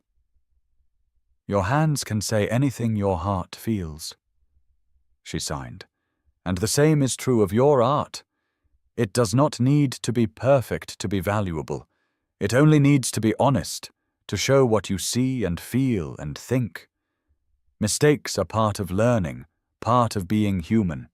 Never let anyone silence you or make you feel that you must be perfect to deserve to take up space in the world. You are worthy exactly as you are, mistakes and all." The child's face lit with understanding and relief, and she returned to her painting with renewed confidence, and Emmeline felt a warmth in her chest that she had come to recognize as purpose, as meaning, as the satisfaction that came from using her knowledge and skills to help others rather than merely performing accomplishments to make herself marriageable. The school had been Frederick's idea, proposed on their wedding night when they had lain together in the peaceful darkness, his hand resting on her throat so he could feel her voice as she told him about her dreams for the future, about wanting to use her botanical knowledge for something more than personal satisfaction, and he had signed back with enthusiasm about establishing a school on the Wentworth estate where deaf children from London could come for extended visits, could learn not just academics, but practical skills like scientific illustration that might allow them to support themselves in a world that often refused to employ deaf workers. They had been married for 3 months now, and in that time, Emmeline had experienced more genuine happiness than in all her previous 26 years combined, had discovered what it meant to wake each morning without dread, to move through her days without the constant vigilance required to monitor and suppress every feeling, to go to sleep at night, beside someone who valued her authentic self rather than her ability to perform contentment. Their wedding had been nothing like the grand society affair her mother had been planning with Edmund, had been instead a small, intimate ceremony at the deaf church in Bermondsey, attended by perhaps 30 people, all of them either deaf themselves or closely connected to the deaf community, and the vows had been exchanged entirely in sign language, Frederick's hands moving with practiced fluency, and Emmeline's with determined effort, still learning but improving rapidly. And when they had sealed their promises with a kiss, the congregation had applauded not with polite clapping, but with vigorous foot-stamping that made the wooden floors vibrate, the deaf way of showing approval and joy. Lady Catherine had not attended, had in fact refused to acknowledge the marriage at all, had sent a cold letter through her solicitor formally severing all connection with her disobedient daughter, and Emmeline had read that letter with something between grief and relief, mourning the mother she had wished for but never had, while celebrating her freedom from the woman who had actually raised her. And she had burned the letter in the library fireplace, with Frederick's arm around her shoulders, had watched the paper curl and blacken and disappear, and had felt another chain breaking, another door closing on her old life. The Duke of Brandon had attended the wedding, had given Emmeline away in the absence of any family willing to perform that role, and Mrs. Beatrice Morland had stood beside her as witness, and Clara had wept happy tears throughout the ceremony, and afterward there had been a feast at the Bermondsey Asylum, where deaf and hearing people had celebrated together, signing and speaking and laughing and eating, and Emmeline had felt for the first time in her life that she belonged somewhere, that she was part of a community that valued her for who she actually was, rather than who she could pretend to be. She was pulled from her memories by a touch on her shoulder, and she turned to find Frederick standing behind her, his expression warm with affection and quiet pride. And he signed, "The children are doing beautiful work. You are an excellent teacher. They trust you in a way they would never trust most hearing people, because they can see that you understand what it means to be silenced, to have your expression suppressed. You speak their language even though your deafness is metaphorical rather than literal." Emmeline signed back, "I am still learning. My signing is clumsy compared to yours or Beatrice's. But the children are patient with me. They seem to understand that I am trying, that I value their language and their community, that I am not attempting to fix them or make them more like hearing people, but rather to help them develop their own strengths and abilities." Frederick moved closer, his hand coming up to brush a streak of paint from her cheek, and he signed one-handed, his other hand still cupped against her face. "You have become fluent in more than sign language. You have become fluent in the language of freedom, of expression, of living loudly without apology, watching you with these children, seeing you laugh and gesture and take up space without shrinking yourself, is the greatest joy of my life. You are exactly who I hoped you would become when I first saw you crying silently in the library. Except you are even more than I imagined, more vibrant, more alive, more fully yourself." She felt tears gathering in her eyes, the happy kind, the kind that came from overwhelming gratitude and love rather than pain or grief. And she signed back, "You gave me the gift of seeing myself differently, of understanding that my silence was not serenity, but suppression, of learning that there were other ways to exist in the world. I will spend the rest of my life grateful for that gift, for you, for this life we are building together." The children had finished their paintings and were cleaning their brushes, signing to each other about which pieces they wanted to work on next session, and Emmeline moved among them, offering praise and gentle corrections, reminding them to care for their materials properly. And when the lesson ended and the children filed out with their caretakers, heading toward the dining room for lunch, Frederick and Emmeline were left alone in the sun-filled conservatory, surrounded by the evidence of creative expression and learning, and she turned to him with a smile that felt like it might split her face, so wide and genuine and unguarded. He pulled her close, and they stood together in comfortable silence for a long moment, her head resting against his chest, his arms wrapped around her, and she could feel his heartbeat, steady and strong, and she thought about how much of their communication happened without words or signs, happened through touch and presence, and the kind of attention that came from truly seeing each other, truly valuing each other, truly choosing each other every day. That evening, in their private quarters on the second floor of Wentworth Hall, Emmeline sat at her writing desk finishing correspondence, while Frederick reviewed architectural plans for the expansion of the school. They hoped to add a dedicated science laboratory and an additional dormitory wing that would allow them to accommodate more students, and the comfortable domesticity of the scene filled her with contentment.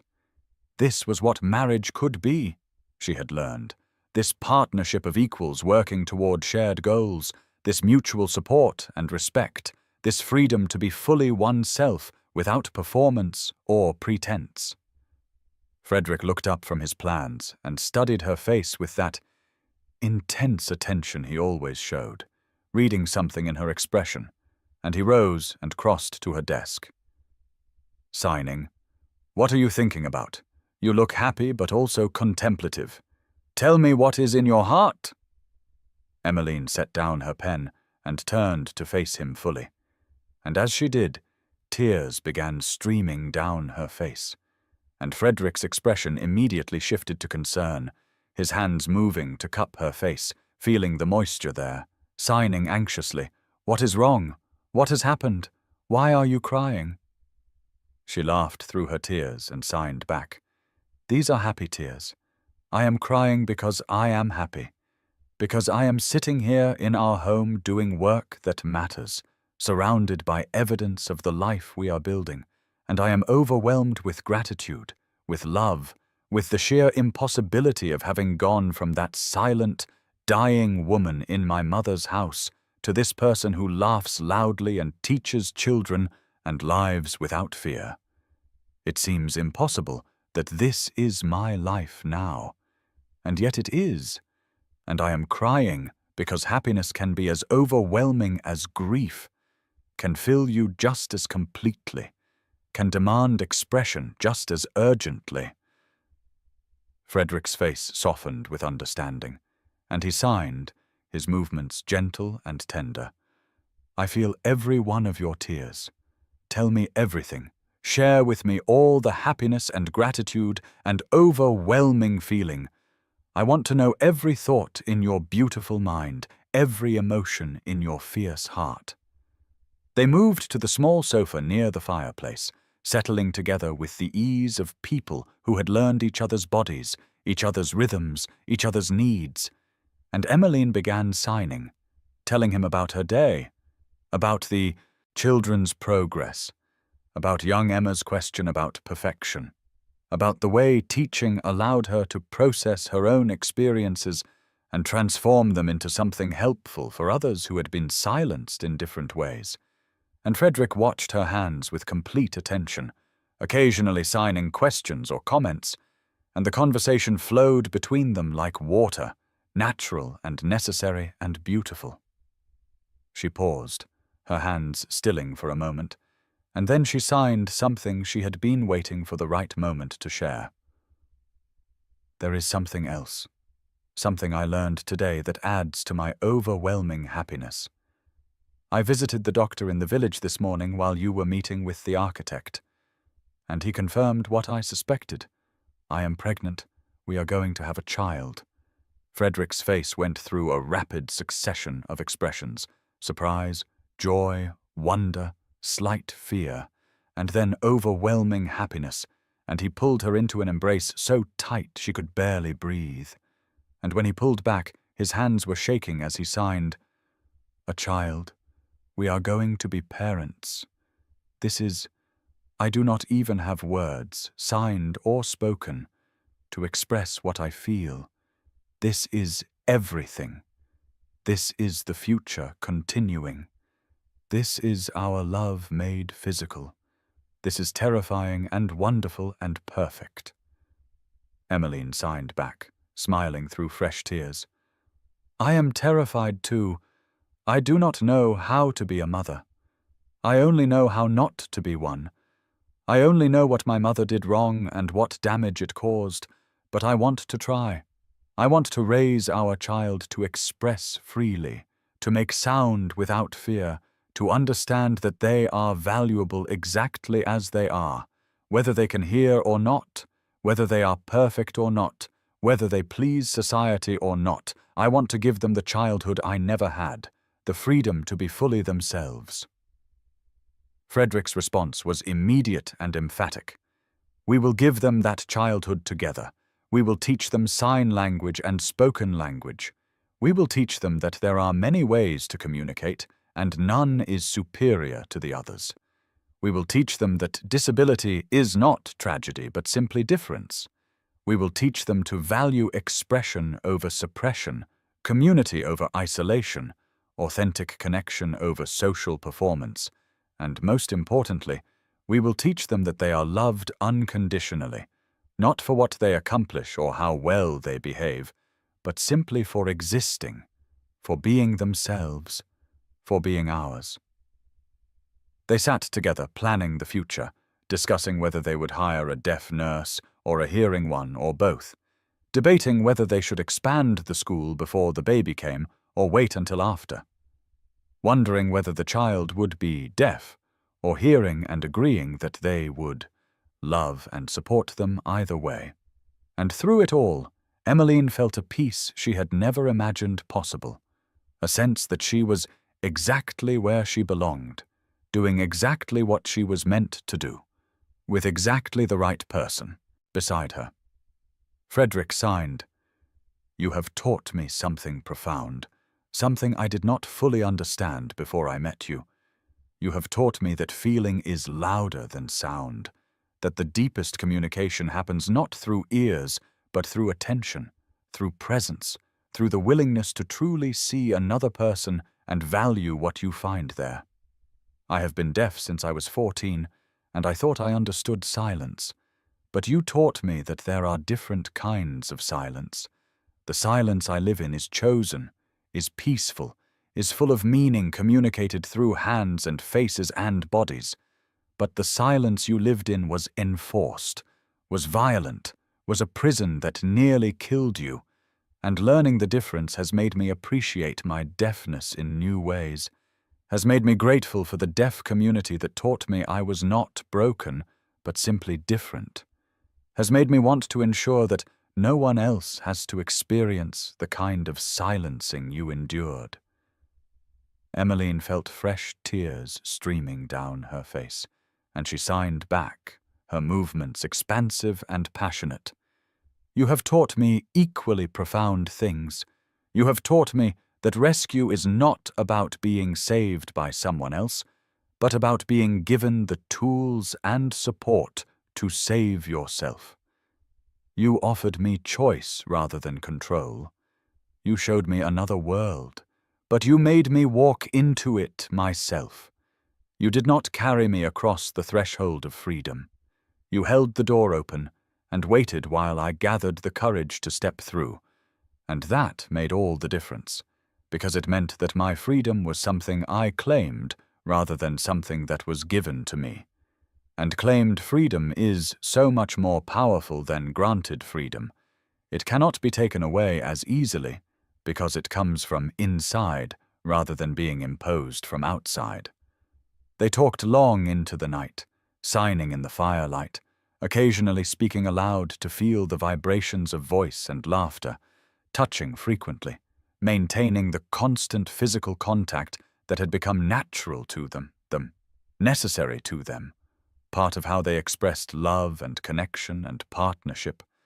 And when they finally went to bed, they lay together in the darkness, Frederick's hand resting on Emmeline's still flat stomach, feeling for the life growing there even though it was far too early for movement, And Emmeline placed her hand over his, and she spoke aloud into the darkness, knowing he could not hear her, but needing to say it anyway, needing to give voice to the gratitude and love that filled her so completely. "I learned to cry without making sound," she said softly, her voice no longer afraid of volume, but choosing quiet in this intimate moment. "I learned that silence could be survival, that suppressing myself was the price of being allowed to exist. And then I met you, and I learned that silence could be chosen rather than enforced, that there was a whole community of people who lived in silence by necessity, but expressed themselves more fully than most, hearing people ever do. And then I learned that love hears what sound cannot carry, that the deepest communication happens through attention and presence and the willingness to truly see each other. And now I am teaching children what you taught me. That expression is a right, not a privilege, that silence is only oppressive when it is forced, that there are 1,000 ways to communicate, and none of them require making yourself small or quiet or acceptable to people who do not value you anyway." She felt Frederick's hand tighten on her stomach, felt him shift closer, felt his lips press against her temple. And though he could not hear her words, she knew he understood her meaning, knew he felt her love and gratitude and overwhelming happiness through the language of touch, through the vibration of her voice against his skin, through the peaceful silence they had chosen together, a silence that was not empty but full, not enforced but freely given, not a prison but a sanctuary.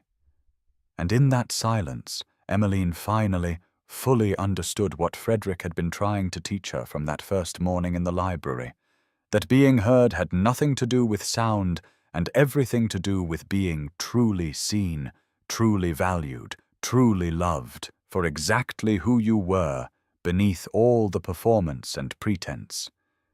And she had been heard, had been seen, had been loved.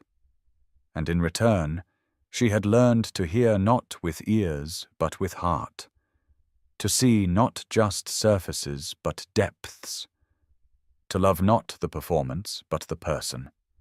And that, she thought as sleep finally claimed her, was the greatest transformation of all, not learning to make sound, but learning to value what sound could never fully express, the profound connection between two people who had learned each other's language, who had chosen each other freely, who had built together a life based not on silence or sound, but on the kind of communication that transcended both, the language of genuine attention, of authentic presence, of unconditional love.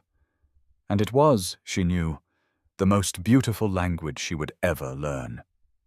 The Royal Exhibition Hall in Kensington blazed with afternoon sunlight, streaming through tall arched windows, illuminating the botanical artwork that lined the walls in gilded frames, and Emmeline stood in the entrance with her husband beside her and her infant daughter cradled in her arms, taking in the glittering crowd of society's finest, who had come to view the unprecedented collection of scientific illustrations by British artists, including, for the first time in the exhibition's history, work by a married woman whose name appeared in full beneath her paintings rather than hidden behind the anonymity of her husband's title.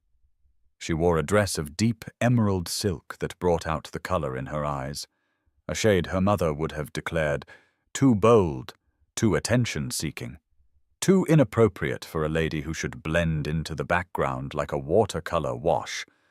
But Emmeline had chosen it, deliberately, had stood before the mirror in her dressing room that morning and smiled at her own reflection, at this woman who wore vibrant colors and laughed openly and signed with her hands even while speaking, and made no effort whatsoever to diminish herself, to make others comfortable. 18 months had passed since the morning she had destroyed her mother's conservatory and walked out of the Dashwood townhouse covered in soil and torn petals. 18 months since she had married Frederick in the Duke of Brandon's private chapel with only a handful of witnesses present. 18 months since she had begun the slow, difficult, exhilarating work of learning to live loudly, to express fully, to exist without apology or shame or the constant fear that making sound would result in punishment.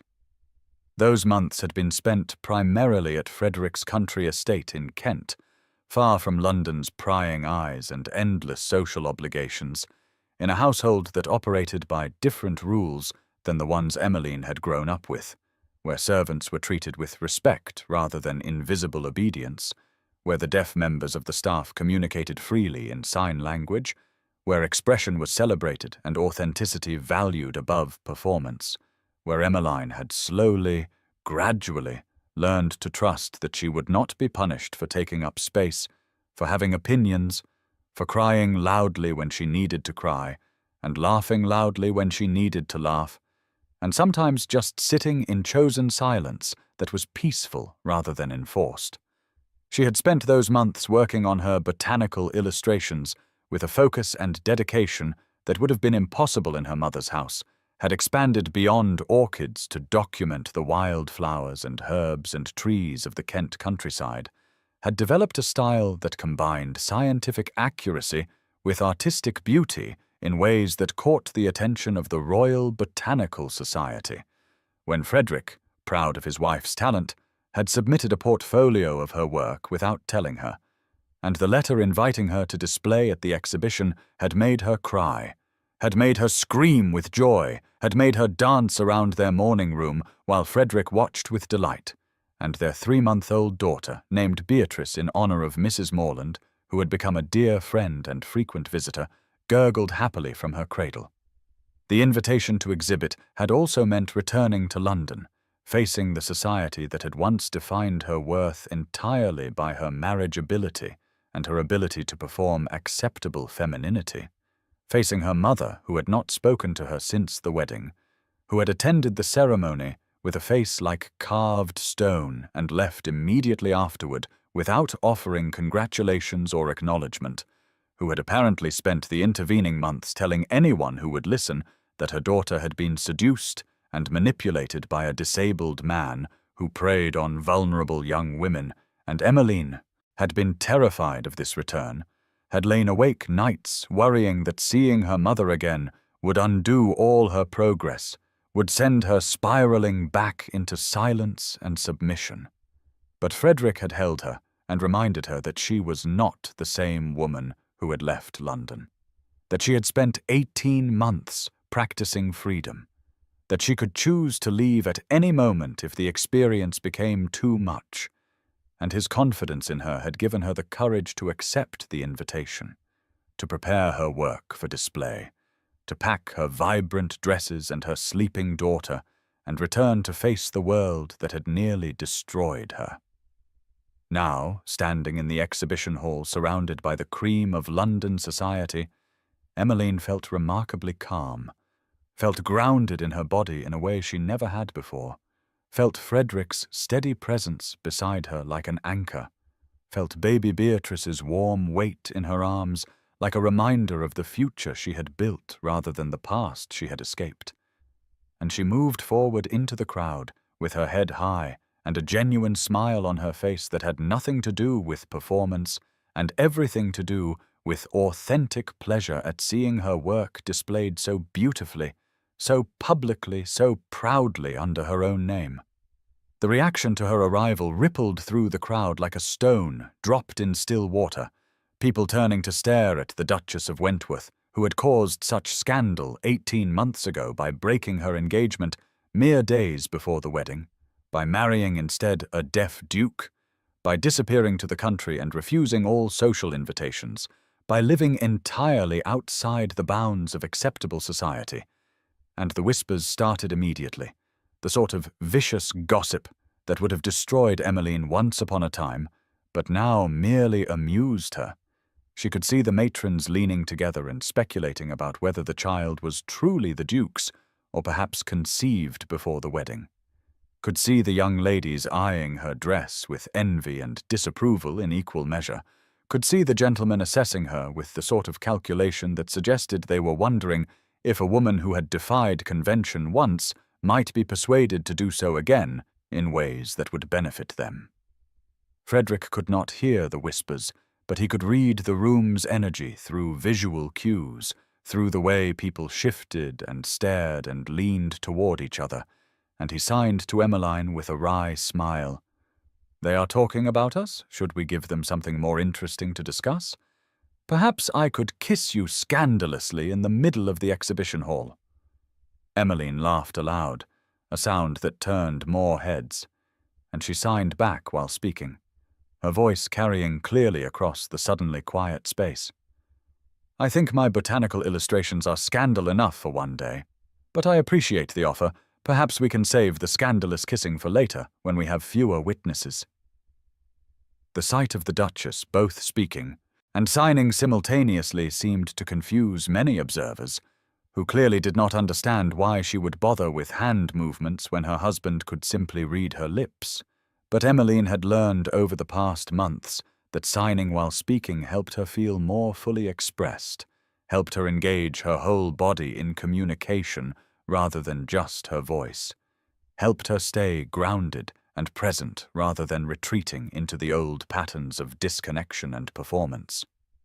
She moved toward the wall where her work was displayed, and as she approached, she felt her breath catch at the sight of her paintings mounted in elegant frames.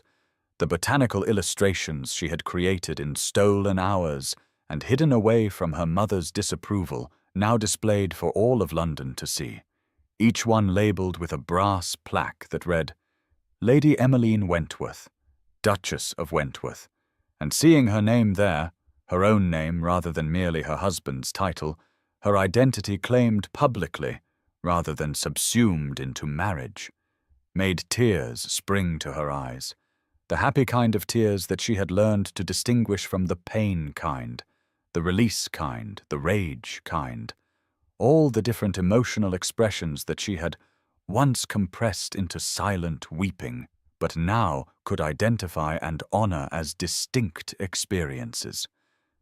A society matron approached, Lady Pemberton, who had been at Emmeline's disastrous engagement party 18 months ago, who had mistaken her silent tears for joy, and the older woman's expression was a complicated mixture of pity and curiosity, and barely concealed judgment.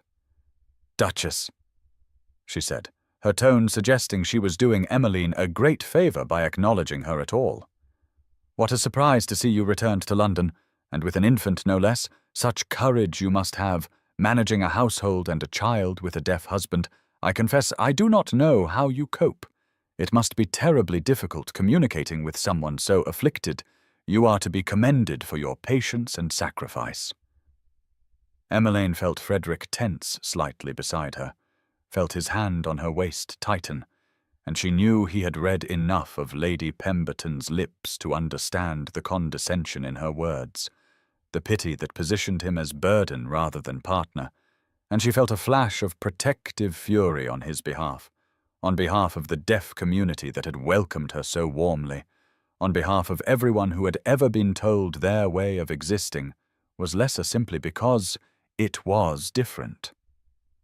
She shifted Beatrice in her arms and met Lady Pemberton's eyes steadily, her voice clear and firm and entirely without the apologetic tone that would have colored it 18 months ago. "Such blessing I have," she said, each word deliberate and weighted with meaning. "My husband hears me better than any hearing man ever has. He feels every tear on my face and every joy in my heart. He sees me completely and values what he sees. He has taught me that sound is not the only language of love, that being heard has nothing to do with noise and everything to do with being truly seen. I have never been happier, never been more fully myself, never been more grateful for the life I have built, and I would not trade it for anything." Lady Pemberton looked taken aback by this passionate defense, clearly expecting Emmeline to demur or make self-deprecating remarks about managing as best she could, and she opened her mouth to respond, but Emmeline had already turned away, had dismissed the conversation as finished, had chosen to spend her attention on her artwork rather than on someone whose judgment meant nothing to her, and the power of that choice, the freedom of simply walking away from a conversation that did not serve her, made her feel strong in a way that would have been impossible before Frederick taught her that she could choose where to direct her energy, that she was not obligated to engage with everyone who demanded her attention. Frederick had watched the entire exchange, and now he signed to her with pride evident in his expression. "You were magnificent. You did not apologize. You did not diminish yourself. You stood firm in your truth. I am so proud of the woman you have become, the woman you were always meant to be beneath all that imposed silence." Emmeline signed back, one-handed since Beatrice occupied the other arm. "I learned from the best. You taught me that I do not owe anyone my performance, that I can simply be authentic and let them be uncomfortable with it if they choose. It is remarkably freeing to stop trying to manage other people's feelings about my existence." They moved along the wall, examining her illustrations, and Emmeline found herself surrounded by admirers who appreciated her work for its scientific accuracy and artistic merit, botanists and artists and scholars who asked intelligent questions about her techniques and her subjects, who treated her as a serious artist rather than a dabbling aristocrat, and she engaged with them enthusiastically, speaking and signing simultaneously, her whole body involved in the communication, and she felt more alive, more present, more genuinely connected to these strangers who valued her work than she had ever felt in years of stilted social conversation in her mother's drawing room.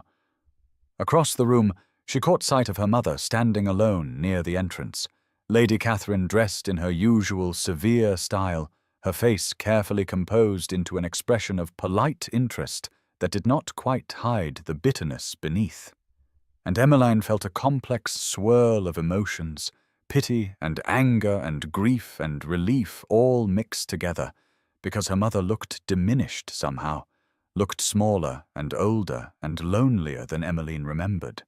And she understood with sudden clarity that Lady Catherine's cruelty had come from her own cage, from her own silenced suffering, from her own inability to imagine freedom.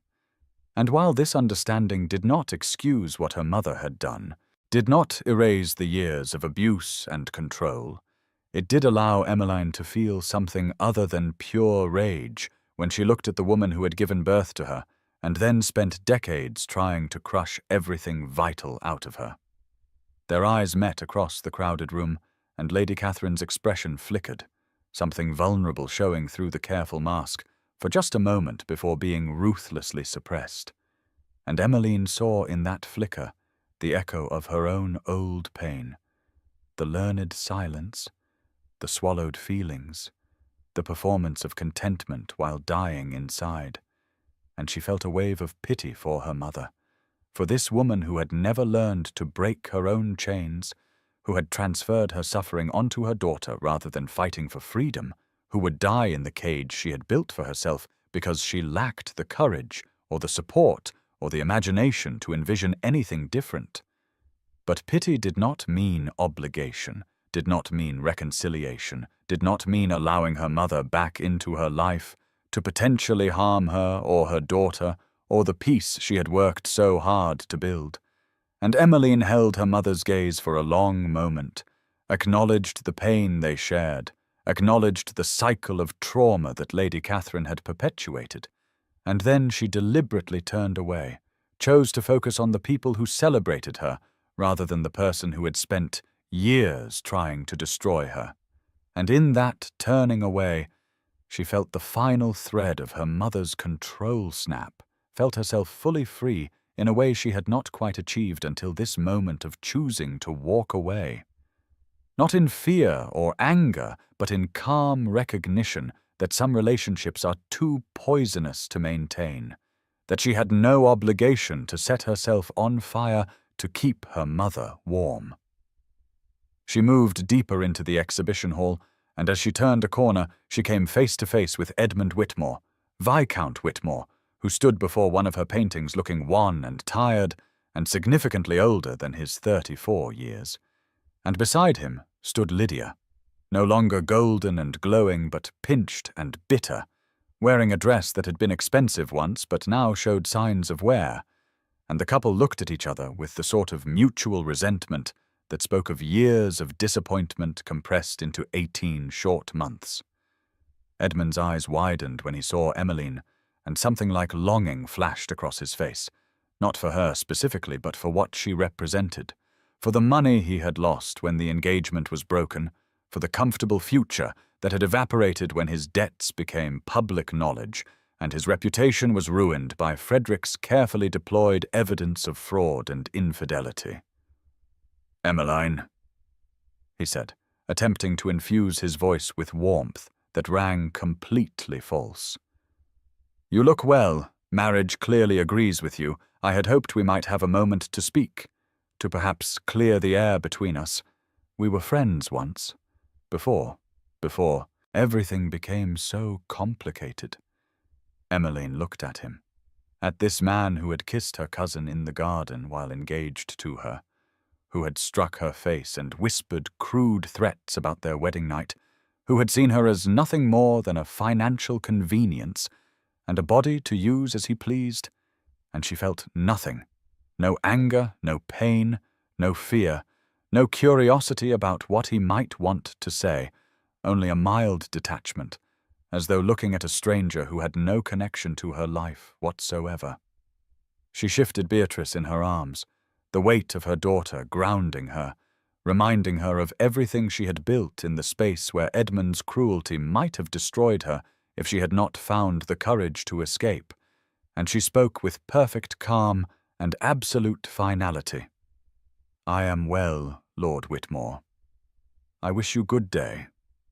The dismissal was complete, was delivered without emotion or elaboration, without any opening for further conversation, and she walked past him without waiting for a response, moved past Lydia, who watched with obvious envy, and she did not look back, did not wonder what they thought or felt or wanted, did not spare them another thought beyond a vague sense of relief that she had escaped the future they represented, the slow death of silent suffering in a marriage based on lies and financial necessity and mutual contempt.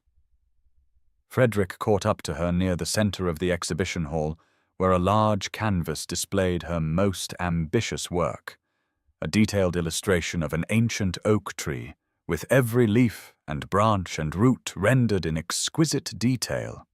And he signed, "I saw you speak with your former betrothed. Are you well? Did he upset you?" Emmeline signed back with a genuine smile. "I am perfectly well. He is nothing to me now, less than nothing. A stranger whose path I once nearly followed to my own destruction.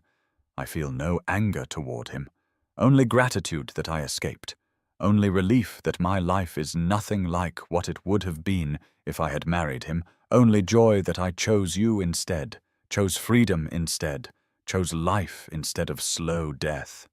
Frederick pulled her close, mindful of Beatrice between them, and he kissed her forehead, a gesture of tenderness and respect and deep abiding love. And around them, the society matrons gasped and whispered about such public displays of affection, about how the deaf duke had no sense of proper behavior, about how the duchess should be mortified by such attention. But Emmeline only laughed, only leaned into her husband's embrace, only felt grateful for a man who showed his love openly, rather than hiding it behind propriety and performance. They stood together before her artwork, and Frederick signed, "Are you happy we came? Are you glad you returned to London? Was it too difficult facing your past?" Emmeline looked around the exhibition hall, at the glittering crowd that had once defined her entire world, at the people who still lived in cages of propriety and performance, who still measured their worth by society's approval, who still swallowed their feelings and maintained pleasant expressions while dying slowly inside. And she understood that she had needed this return, had needed to see that she was free while they remained imprisoned, had needed to prove to herself that her transformation was real and lasting, that she could face her past without being pulled back into it, that she had built a life that was genuinely better than anything this world could have offered her if she had stayed silent and obedient and trapped. Yes, she signed back to Frederick, her movements expansive and confident. I am happy we came. I needed to see that I am free, that they are all still in cages they built themselves. I needed to stand in this room as myself, fully myself, loud and colorful and unashamed, and feel no fear, no desire to shrink, no impulse to apologize for existing. I needed this closure, this proof that I have truly escaped, that I am living rather than merely surviving.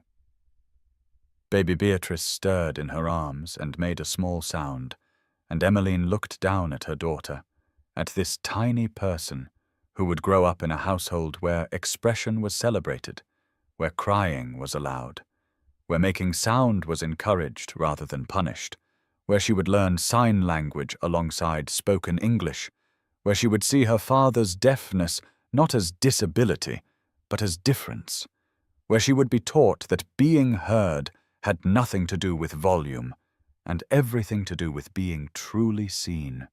And Emmeline felt such overwhelming love and gratitude for this child, for this future that looked nothing like her own past, for the chance to break the cycle of trauma and control, to raise a daughter who would never have to learn to cry without making sound.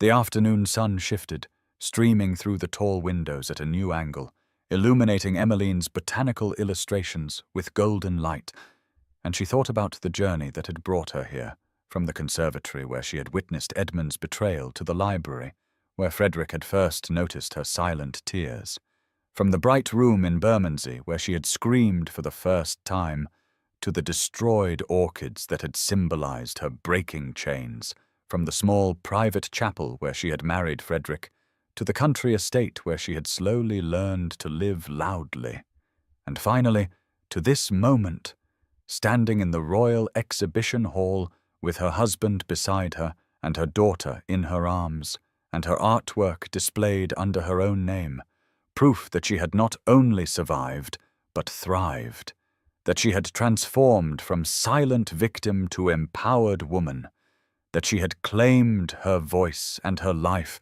and her right to exist fully and without apology. She thought about the title that had defined her journey, about learning to cry without making sound because silence was survival, about the years of swallowing her feelings to avoid punishment, about the training that had taught her to die quietly so as not to inconvenience anyone with her pain. And she thought about Frederick, about the deaf Duke who could not hear her tears, but who felt every single one on her face, who had taught her that being heard was about being seen, about being valued, about being loved for her authentic self rather than her ability to perform contentment. And she understood that the real miracle of their relationship was not that he had rescued her, though he had helped her escape, but that he had taught her to rescue herself, had shown her that she had always had the power to choose freedom, had simply needed someone to believe in her enough that she could begin to believe in herself. As the afternoon wore on, as more admirers approached to discuss her work, as Frederick translated for deaf visitors who appreciated her art and her fluent signing, as baby Beatrice slept peacefully in her arms, Emmeline felt a deep sense of completion, of having come full circle, of having returned to the world that had nearly destroyed her, and discovering that it no longer had any power over her, that she had built something stronger and truer and more beautiful than anything this glittering society could offer, and she knew with absolute certainty that she would never again cry without making sound unless she chose to, that she would never again silence herself to make others comfortable, that she would never again accept a cage when she could choose freedom, because she had learned, finally and completely, that being heard had nothing to do with sound and everything to do with being seen, and she was seen, deeply and truly seen, by her husband and her chosen community, and most importantly by herself. And in being seen, she had been heard in ways that transcended noise, had been valued in ways that transformed her life, had been loved in ways that made her whole. The exhibition would continue for weeks. Her artwork would be discussed and admired, and eventually purchased by the Royal Botanical Society for their permanent collection. Her name would become known in scientific and artistic circles as a serious illustrator rather than a dabbling aristocrat, and she would continue to work, to create, to document the natural world with precision and passion. But in this moment, standing in the golden afternoon light with Frederick beside her and Beatrice in her arms, Emmeline felt only gratitude, only joy, only the deep, bone-certain knowledge that she was exactly where she was meant to be, living exactly the life she was meant to live, loving and being loved in return, free and loud and unashamed. And the tears that fell now were happy ones, were tears of relief and triumph and overwhelming emotion. And she made no attempt to hide them, made no attempt to cry without sound, because she had learned, she had finally learned, after 26 years of silence and 18 months of freedom, that her tears were valid, that her feelings mattered, that her voice deserved to be heard whether through sound or sign or art, or simply the authentic expression of her genuine self. And she was heard, she was seen, she was free, she was loved. And that, she thought, as Frederick wiped a tear from her cheek, and smiled at her with such tenderness, it made her heart ache. That was everything. That was the whole world. That was the life she had chosen and fought for and built from the ruins of the cage she had destroyed. And it was beautiful, and it was hers, and it was enough. It was more than enough. It was everything she had ever needed and more than she had ever dared to dream possible. And she would spend the rest of her life honoring that gift, protecting that freedom, and teaching her daughter and anyone else who would listen that silence could be chosen rather than enforced, that being heard transcended sound, and that the most important voice to honor was the one that lived inside your own heart, the one that knew your truth, the one that deserved to be expressed fully and loudly and without apology, no matter what the world might say, no matter who might be uncomfortable, no matter how much easier it might seem to return to the cage and die quietly rather than live loudly and risk everything for the chance to be authentically, completely, gloriously free.